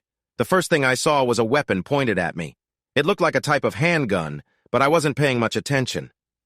Anthony Montaigne sat behind the desk with a couple of men beside him. 2 others stood by the door. One of them signaled for me to close the door behind me. Nick was tied to another chair while a larger man loomed over him. Nick looked bad with injuries on his face. Ron was huddled in a corner, a big bruise forming on the side of his face. At first, he seemed out cold, but I thought I saw a flicker of an eye peeking out from barely closed lids. The man holding the gun motioned for me to move back, keeping himself close to me. "Get back against the wall. You're a big guy. If you cause any trouble, I won't think twice about hurting you." He looked me up and down for a moment. "I mean it." He took a small step away to my left while another man stayed close to the door. Tony Montaigne leaned back in his chair. "We were just telling your boss how things need to work around here. My people need to operate freely. We have a product to sell, and your customers are a great opportunity." "The ones causing trouble? They were your people, right? Take out the tough ones guarding the club, and everyone else starts worrying more about their safety than doing their job." He tilted his head. showing amusement. That's right. I studied him for a moment. What was the plan at the Morado? I know your nephew tried something like that here. His smile faded a bit. I want the Morado for myself. It's a perfect spot for us. The owner thought selling his successful club wasn't a good idea, but it's not making as much money now. My nephew, however, is a problem. He doesn't have a clue what he's doing. I need other clubs to sell our product. Idiot. He shrugged. Someone has to face the consequences of what happened to him. He ended up pretty hurt, and now he's going to have to learn basic things all over again. I shrugged. That wasn't us. It might have been if I had found him first. But he would have remembered his mistakes for a long time. I could feel my anger rising. The guy with the gun noticed it and shifted a bit, gripping his weapon tighter. The big guy by Nick seemed to notice me as well, like a bull spotting another bull in a field. Tony Montaigne smiled grimly. I know it wasn't you. I have the police reports. I know some people there, but it didn't matter as long as everyone thought someone had paid for it. From the way he was looking at me, it was clear who he thought would pay. I understood this, too. Tony wouldn't talk with us unless he was sure there was no one around to witness it. I started thinking about how I could get over the desk and take him down with me. Suddenly the door swung open. Laughing and stumbling, Danny came in, struggling to keep her balance, followed by loud music from outside. She looked around, confused. Sorry, I was looking for the bathroom. She shook her head a little. I don't feel so good. Danny wobbled slightly as the man next to me moved to grab her arm and close the door behind her. She closed her eyes tightly. I think I'm going to. She suddenly bent over, holding her knees and making heavy breathing sounds. He let go of her arm and took a step back. Nobody wants to be in that situation. Tony Montana shook his head, clearly irritated. Come on. Danny looked up and caught my gaze. This wasn't like her. She didn't seem like the cheerful friend I knew. Her face was tense and emotionless. Then she straightened up, turning to the man by the door, her arms moving confidently. Two objects appeared in her hands with sharp clicks. Everything felt still for a moment. It was probably just a second. Then she sprang into action. She was a blur as she moved quickly toward the man, striking him with precision. I could hear the sound of the impact. I had never seen anyone move like that. It felt almost unreal. The man with the gun stared in surprise, then began to aim at her. It was a mistake. I grabbed the gun, stopping its motion.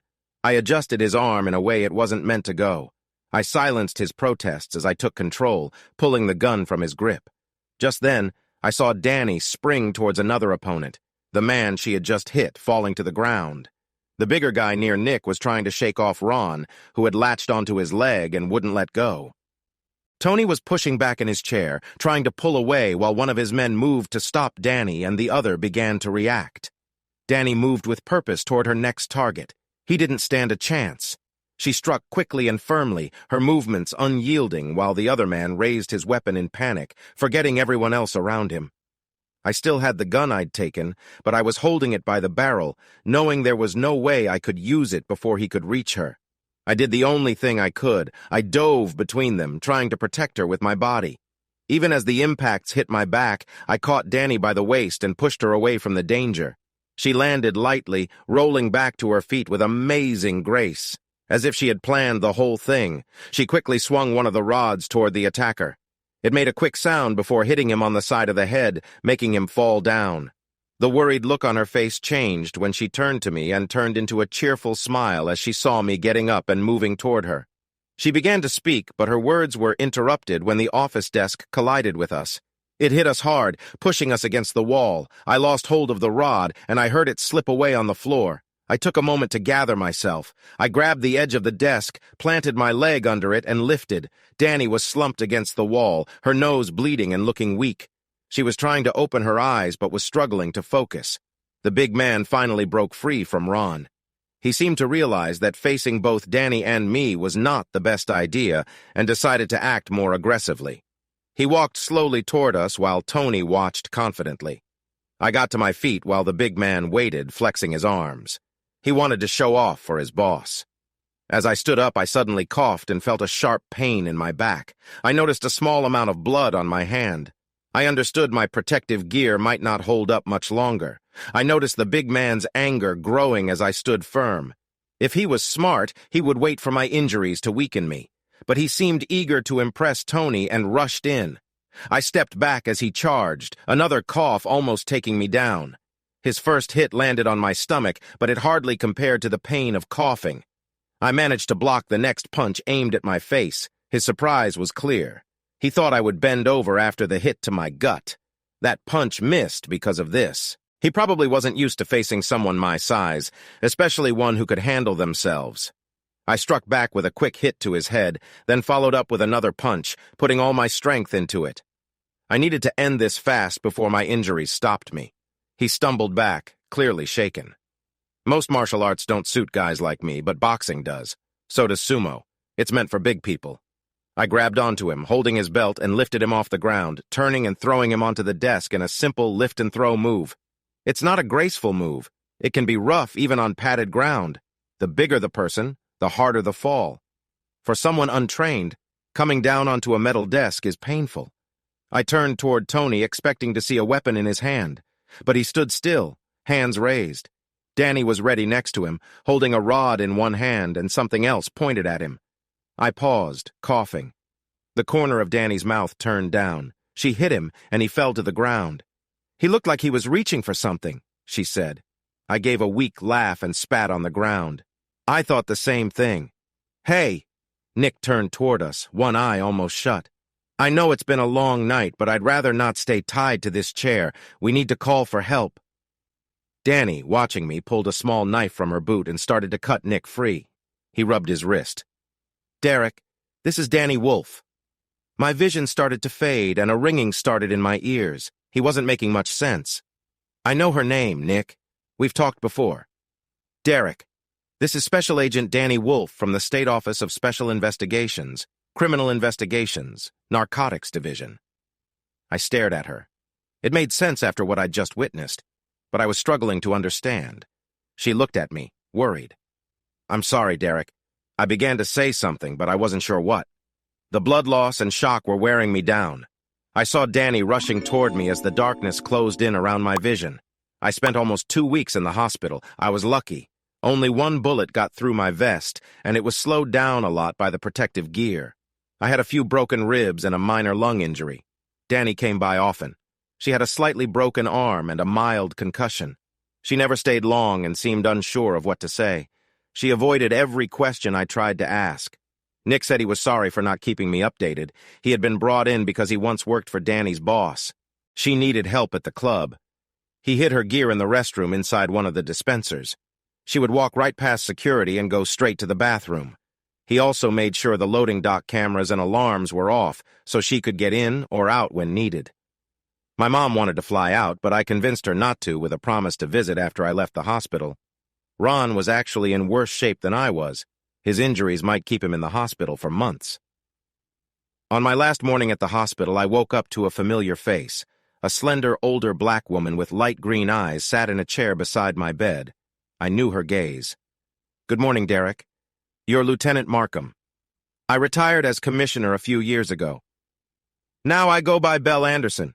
It's been that way for many years. Your picture was on the wall at the precinct in the dog run. You're a legend there. They still remember me after all these years, it seems. Hard to forget. The dog run still needed some work, but I heard it was in much worse shape before you helped fix it. I'm not sure about that, but I like to think I did my part." The name Belle Markham was still talked about with respect at the precinct. Sometimes it was a hopeful reminder during hard times. People said she had stood up to the gangs that once controlled the dog run. Many still reacted strongly when they saw her picture on the wall. From what I hear, you really made a difference. You've been nice enough not to ask why I'm here. Apparently, I owe you something. How's that? They called me out of retirement to lead the state OSI after the last director had some issues. When you helped Special Agent Wolf, you helped me, too. I take that seriously. I just want Danny to know I'm here. That's not really something I can control. Just let her know she can reach out to me so I can understand what's actually going on. If it helps, I've never seen her truly date anyone until now. I brought her on as an intern while she was still in school. I got her part-time work while she finishes her master's. I thought her degree was in dance. She actually double-majored, which is why she often works in clubs. You know how some officers can be a bit stiff at parties.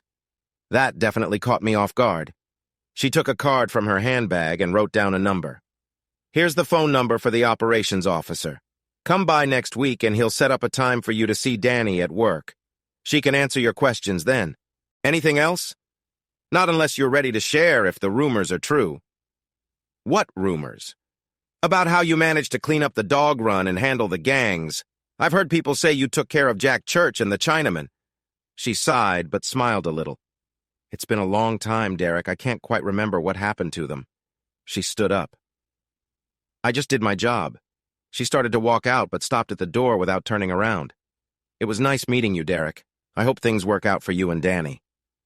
It was Monday when Nick drove me back from the hospital. Danny was busy with the paperwork and meetings about Anthony Montange's arrest. I thought I'd have a lot to study, but it was easier than expected. That made it worse because I didn't have anything to distract me from worrying about what was real between Danny and me. I kept wondering how much of us was just a cover story. I must have looked at the card 100 times, but by Wednesday, I decided I had to take action. If I waited for Danny, her fear of relationships might stop everything, real or not. She just wouldn't arrive on Friday night. She would pull back, taking her disguise with her. If even half of what we had was real, I knew I needed to hold on tight. I made one important stop before heading to her office. When my companion arrived at the front desk of Danny's building, I felt uneasy. It was Cassie. Derek. She took a visitor badge from the guard while checking my ID. Last name Kiwi. I thought you'd know who I am by now, Cassie. She shrugged. It's the rules, you know how it is. We rode the elevator in awkward silence. Then she led me down a hallway to a plain meeting room. You'll need to wait here. I'll get Danny. It took her almost 10 minutes to bring Danny into the room. From her expression, she didn't seem thrilled to be there. Danny wore a simple black suit and looked uncomfortable. Derek, I could have come to you if you really needed to talk. We need to talk now, and we need to do it here. Cassie just told me what Director Anderson said. I just want to know where we really stand. Danny stared at the carpet for a long moment. I made a mistake. This whole thing was supposed to last only a couple of weeks. Our relationship? No, the whole operation. The plan was to have some people in the clubs who could observe and understand the flow of drugs. But after the first week, we had 3 major arrests. They decided to keep us in. Since it was only meant to be temporary, we hadn't created any long-term disguises. I really do teach some classes at the dance studio, so that seemed like a quick cover. So that's why you were using your real name? She nodded, looking troubled. The guards had seen our real IDs. We were hurting the drug networks, taking down important dealers instead of just the small ones. We couldn't just stop. Anderson was unhappy when she learned we were working without proper identities, but everyone was afraid that removing the observers all at once would draw too much attention. So we were taken out slowly, one by one, and replaced with agents who had proper disguises. I was the last one, but by that time we were pretty sure Montange was watching closely, and we didn't want to scare him away, so I had to adapt. Nick, who used to work for Anderson when she was in charge, was trusted by her, so she brought him in to give me some extra help.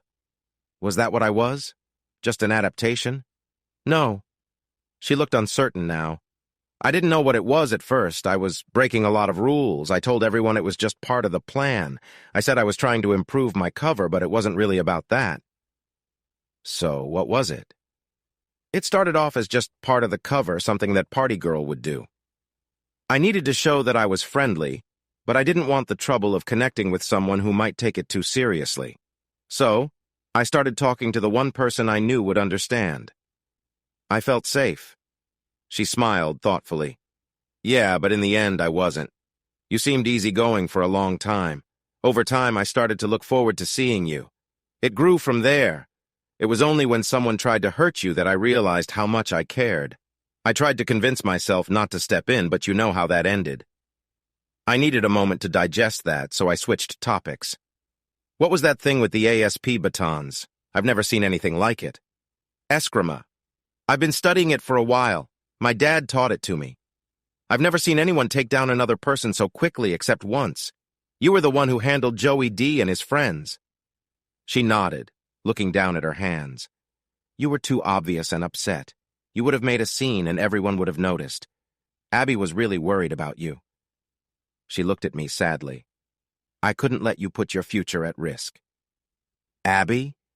I saw her when she was in the hospital. I wanted to know if I needed to worry about competition with you, but she just saw you as a big brother. I told her I'd help keep you from making bad choices if she promised to see the counselor. She thinks I was working on the case. Cassie helped out that night. We saw the first two sneak into the loading dock, so she gave me time to get around. I surprised them and caught Joey as he came through the door. That was a serious problem, but it didn't bother me too much. She was right. They were lucky she stepped in. I might have reacted very differently. I could have claimed I was protecting the girl, but too many people knew about Abby, and that would have been a big risk. Is there anything else I should know? Other than me hiding things from you? She paused and then smiled a little awkwardly. I did use your toothbrush the first morning I stayed over, but I rinsed it really well. I was wondering when you'd admit to that. It was still wet when I got up. Sorry. I reached over and took her hand. Danny, I really need to know if what we have is real. She nodded, her face softening. I tried not to take it too seriously, but... She took a deep breath. I couldn't help it. Well, that's good for me. I'd hate to think I made a huge mistake. She watched closely as I pulled a small box from my pocket and opened it. Derek. 2. For a second I thought she might hesitate, but almost as if she couldn't help it, she slowly held out her left hand. Are you sure, Derek? I have a lot going on. My job feels like too much sometimes. I've been honest with you now. I'm sure. She closed her eyes briefly. Then, yes. I placed the ring on her finger and we held on to each other for what felt like forever. She seemed a bit unsure about something, but I knew it wasn't about her feelings for me. As we left, we bumped into Cassie, who looked excited to see us. She instantly noticed the ring on Danny's hand and let out a happy squeal. Soon, a group of women came out of their offices. Danny tried to introduce everyone, but I felt a little out of place with all the joy around us. I met her eyes for a moment. See you tonight? She smiled back at me, and her worries seemed to fade away with the excitement from her friends. I found a friendly male coworker who guided me out of the building. That evening, Danny arrived with a big suitcase and started filling up my closet. Apparently, moving in together is part of getting engaged these days, along with the ring, of course. We called my mom and her parents. Her mom was a little surprised at first, but quickly got excited, just like mine did. Even though Danny still had a few months left on her lease, she practically moved into my place, though she kept her car at her old apartment to save on parking costs and used cabs, or had me pick her up instead. We were both busy with our studies, so our time together felt special. Danny had managed her classes so well that she only had one left in her last semester, but she was still working a part-time job. I was finishing up at my job as well. By the time I could return, I'd be getting ready for the bar exam. We were trying to plan when to get married. I even talked to her mom a few times, and she seemed open to the idea. My mom was overjoyed, especially when she found out Danny knows the traditional Hawaiian hula. The two of them spent a lot of time chatting about my childhood stories. We were coordinating a good time for me to fly out to meet her family, but her schedule kept making it hard. It was a bit distracting, so I wasn't paying close attention to the legal case with Tony Montana and his friends, especially when Judge Rosalind Parker got involved. At the first hearing, Tony and his associates were denied bail. Through some tricky legal moves that made me uneasy, they managed to get a second hearing with Judge Parker. She changed her first decision and let them have a large bail amount that they could afford. Less than a day later, there was a fire at Danny's apartment. I woke up at 3 a.m. to loud knocking at the door with someone shouting, "Police!" I quickly put on my wrap and looked through the peephole, seeing Cassie and a group of city police. 2 officers were ready with a battering ram. I hoped they could hear me. "Wait! I'm coming!" As soon as I opened the door, Cassie and the police rushed in. I raised my hands as they hurried past me, barely looking my way. Anxious and tense, Cassie grabbed my arm. "Is Danny here?" Before I could answer, Danny called from the bedroom door, "I'm here." She had put on the wrap she was wearing earlier. Cassie let go of me and hugged Danny tightly. "Thank goodness you're here. I rushed over as soon as I got the call." "What happened?" Danny asked. "Your apartment was attacked. It's all burned up. I was worried you would be there while they were still trying to put the fire out." I exchanged glances with Danny. I think Tony is taking things too seriously. After what happened with Joey D, he must have figured it out. Oh no. Danny sat down, looking worried. Maybe I should leave. I don't want to cause any trouble here. No, you're safer here. This building is much more secure than your last place. Cassie called in to let them know Danny was okay. The director got city police to send some officers here for now. We sat down to talk about Danny moving in for good while Cassie arranged for security. Danny handled it all well. The only loss for her seemed to be her pictures, but they could be replaced. Cassie finished her calls and joined us. Nice rap, Derek. I shook my head but didn't say anything. Danny rolled her eyes. I should have had you change into something else. Now Cassie might want to know you more. Cassie blushed. I was just trying to keep things normal. Danny leaned in playfully. Is that your secret? She looked at me. She can get a bit friendly after a couple of drinks. I thought Cassie might leave, but Danny gently tapped her knee. Relax, I know you were joking. Cassie smiled, feeling relieved. Let me check on the team, then we can plan our next steps. We should probably go to the office to see what we can do. As soon as she left, we changed our clothes. It was clear that sleep wasn't on the agenda anymore. Danny laughed a little as she got dressed. Dancing with Cassie after a few drinks is a bit tricky. I'm glad you picked me instead of her. She pretended to think hard. It was close, but your tattoos helped me decide. Then it was worth it. Danny smiled. Just keep the Cassie thing to yourself. I think she's one of those girls who's mostly straight. With some drinks, she might get a little bold but regret it later. I knew many women who would kiss another for attention, only to act like it never happened afterward. Exactly. She might come to terms with it later, but not now. Besides, I noticed how she looked at you. Seeing you without your shirt could have made her second guess.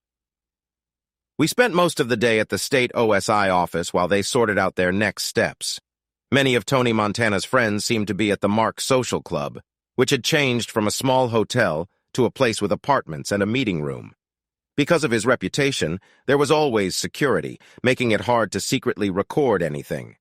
They had cameras set up around the area, and the 2 patrol cars were a sign for him as much as they were for protection.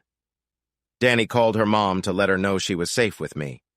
We had planned to meet her parents at their house, but it looked like we'd have to postpone again. I managed to say hi to her mom before I needed to head to class. Danny and I made sure to check in on each other regularly. I wasn't too worried about her while she was at work, but school and home felt different. After 4 weeks filled with worries, our problems vanished. Cassie called again at 3 a.m. Let me talk to Danny.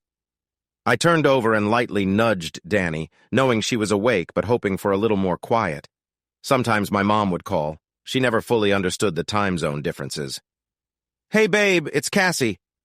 I tried to relax, but it didn't last long as Danny sat up quickly. I couldn't hear Cassie and Danny didn't say much. After she hung up, she stayed quiet for a bit. She looked quite surprised. Tony Montana is dead. Really? There was some kind of incident at the Mark. Many people were hurt, at least 10. Cassie says they don't know how it happened. The officers on the scene will be questioned. Danny seemed more upset about it than I expected. I wasn't especially bothered by the news about Tony Montana. The newspaper stories were wild for days.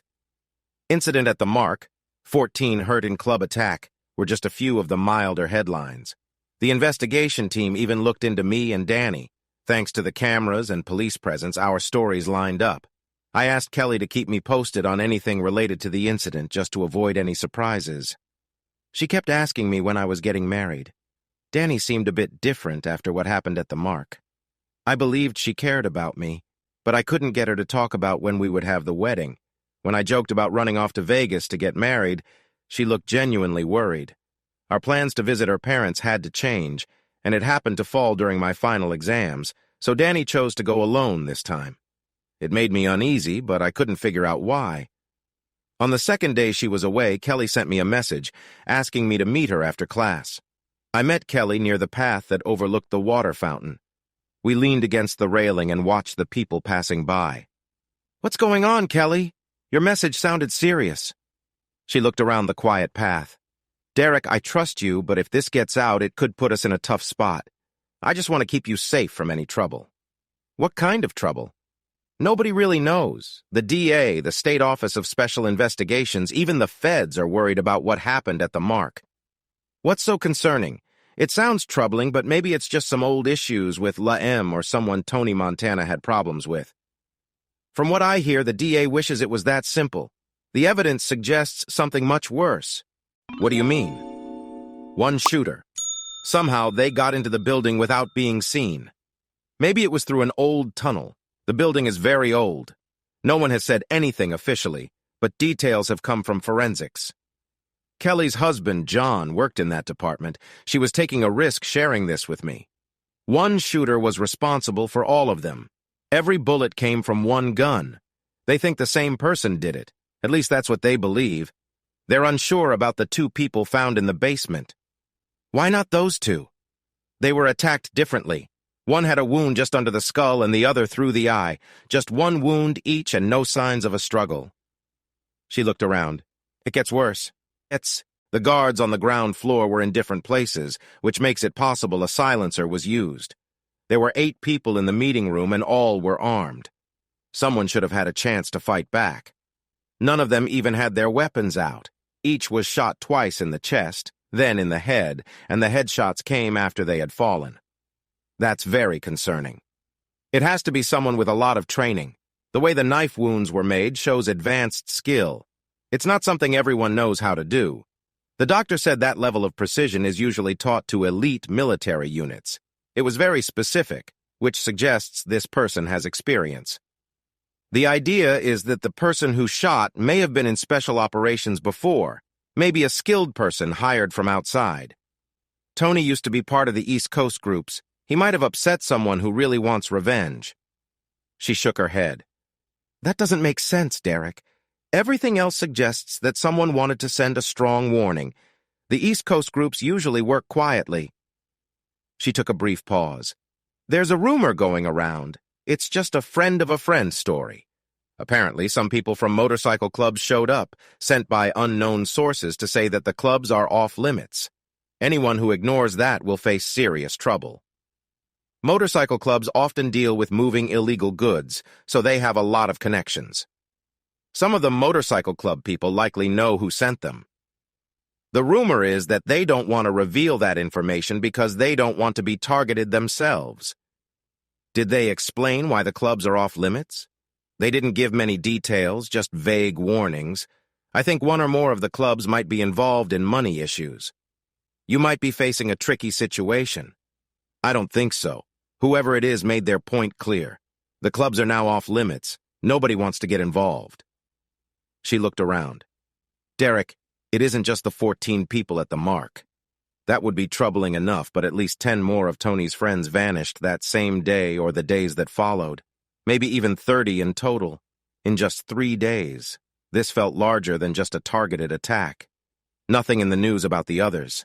Nothing to report, no bodies, no updates. They might have run away, but few believe that. This is serious. What do we do now? Everyone returns to their usual lives. The clubs could be useful for distribution, but nobody wants to engage with anyone capable of this. As for our side, nobody wants to even think about it, let alone speak about it. But I believe everyone knows it's better to leave it alone. The authorities will likely just wait and see. It's a matter of bad people dealing with bad people, so it won't draw much attention. Maybe frame it as you said, a past grudge. That might sound believable. So what should I do? Steer clear of it. Walk away. We'll keep an eye on the clubs, but whatever happens, it's not your issue. Understood, Kelly. I'll stay away. She watched quietly as a couple walked by hand in hand. So when are you and your girlfriend planning to tie the knot? We haven't set a date yet. Why not? I explained my worries about meeting her parents, and Kelly looked thoughtful for a moment. You haven't met her parents yet? I've spoken with her mom on the phone. But not her dad? Well, no, not really. She paused for a moment. What is it, Kelly? Maybe nothing, but maybe she thinks her dad won't like you. Kelly clearly had more to say, so I encouraged her. Why's that? You're kind of different. What do you mean by that? You may not have noticed, but you don't really fit the usual idea of someone she might bring home, you know? with your style and tattoos. Maybe she's a bit worried about her dad's thoughts." "Seriously?" she shrugged. I said, "Maybe." Kelly's words stayed in my mind. The morning after my last exam, I decided I needed to clear this up. I packed my truck and began the long drive to her parents' house. I knocked on the door and waited. I had expected Danny or her mom, but instead, I met her father. Even though I had seen his picture before, the scars were noticeable, especially that gray-white eye. "You must be Derek. I've been wondering when Danny would bring you here." I think she was looking for the right time. He smiled, but it felt a bit distant, almost like he was disconnected for someone meeting their daughter's fiancé. The whole situation felt a bit strange. "Danny and Anne had to pick up a few things. They should be back in a couple of hours." He moved to the side. "Come on in. You can help me get dinner ready." As he led me through the house, down the stairs, and out to the backyard, I took a look around. The house was tidy, just as I'd expect for a college history teacher. There were more books than in a typical home. What caught my attention were the photos. Every surface seemed to hold pictures of Danny at different ages, her two brothers, and two lovely little girls who looked just like Danny's friend Angel. Just outside the patio doors, he had a fantastic outdoor kitchen. I had to take a moment to appreciate it. Any guy would. There were two grills, one for gas and one for charcoal, a smoker, a pizza oven, a sink, and tons of space for preparing food. "Did you build this?" The whole family helped. The kids and I spent about 4 months on it. We built it together. There was a warmth in his voice, a hint of pride. "You take grilling pretty seriously." He pointed to a pile of vegetables on the counter. "I always have." We chatted for a while as he sliced vegetables quickly and skillfully with a beautiful knife. The patterned steel shimmered in the light. He noticed my interest. "It's a handmade Damascus steel knife, a gift from my last military unit." He explained how to get the charcoal grill ready for steaks. Apparently a gas grill was fine if you were in a rush, but charcoal was the better choice for flavor. He asked about my plans, showing a sort of interest mixed with distance. I felt like he was judging everything I did, but it didn't seem to matter to him. He only showed real interest when I mentioned Danny's plans. There was a moment of connection when we talked about her. I finished setting up the charcoal grill for dinner. "Do you want me to light this?" He looked at the grill. "I don't use lighter fluid. It changes the taste. There's kindling to your left. You can find a lighter in the family room by the fireplace." I moved the charcoal around. It was clear he preferred the best for grilling. Then I went into the family room. I spotted the lighter on the mantel. That's when I noticed something important. It was just an old picture, faded and in a simple metal frame. I stared at the picture, my thoughts coming together until everything clicked in an instant. There were 11 men in unmarked uniforms, all smiling at the camera, all holding their gear confidently. There was a handsome man in the back with a long object. A white-haired man stood to the side, clearly the oldest. And in the center, on one knee, relaxed and confident, was Danny's father. He looked unharmed and in good shape. His tactical vest had 2 red markings in the center of the chest, and he held a piece of equipment I recognized. Remembering how to stay calm in tough situations, I studied the picture. The man looked lively, unlike Danny's father now. A chill ran down my spine. I recalled my own encounters with danger. At first you see nothing, then a strange shape in the water. Slowly you realize what it is, a large, sleek creature approaching. The hero picture. Anne likes that one. It's nice to have a few old photos around, otherwise it might seem strange. His tone was flat and cold. I couldn't pretend anymore. About what happened at the mark.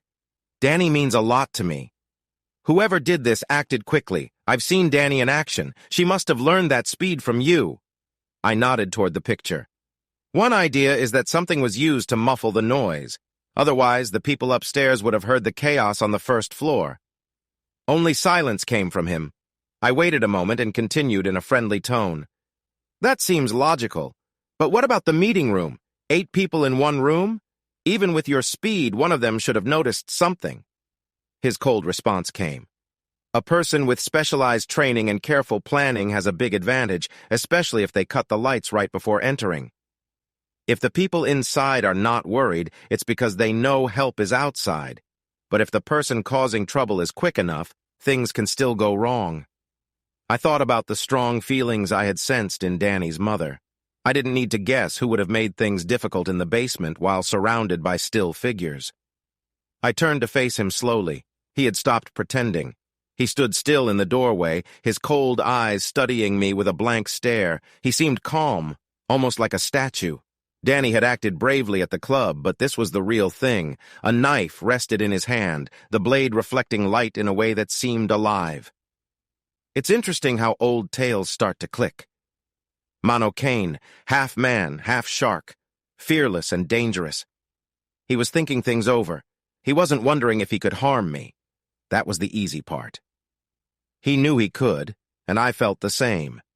Even with my size and strength, the events in the basement were sharp in my mind. Danny's quickness, combined with her skills from experience, was impressive. He was considering how to face this situation, how to explain it to the one person who truly mattered to him. Danny. This was all about her. I looked down at my wrist adorned with shark tooth tattoos. Suddenly, one word became clear in my mind, a word from an old story. Memories flooded back. It wasn't about Mourning this time. I know you, Amakua. I felt him turn slowly like a shark adjusting in the water, taking a moment to think. My grandfather used to tell me tales. We have a common goal. He nodded without speaking, urging me to go on. He had the calm that comes from knowing what lies ahead. My grandfather said that when someone passes away in a special way, perhaps in battle, that person can choose to stay. They can become Amakua, a guardian for their family. They may take another form, an owl, an eel, or more often, a shark. Their family cares for them, and they watch over the family in return. I took a calming breath. I understand you, Amakua. I know what you want. I have stood between her and danger, and I will do it again if necessary. We both want the same thing for Danny. Dad? Danny's voice was soft, filled with doubt. She must have seen my truck outside and realized what it meant. In the kitchen, Danny, I called. She walked in slowly, her face a bit pale. Her eyes grew wide when she saw me standing next to her father, preparing food for the grill. Dad? This time there was a bit of fear in her voice. He looked over at her, and I could see a warm smile on his face.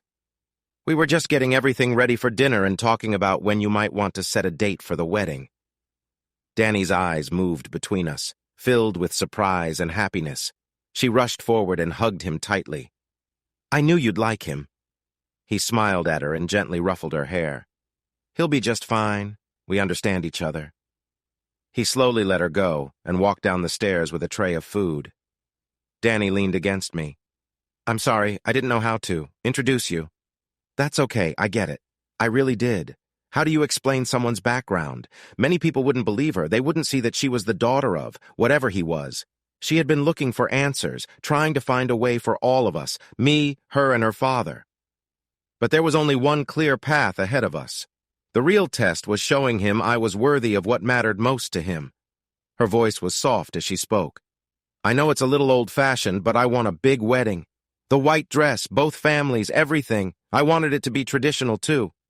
I ran my fingers through Danny's hair. It felt right. We belonged together. I knew Danny would give her all to our marriage. This was going to be a once-in-a-lifetime event for both of us. A traditional wedding felt just right to me. My mom loved traditions, so the dress, the cake, and all the details would please her. And of course, we would have the usual vows.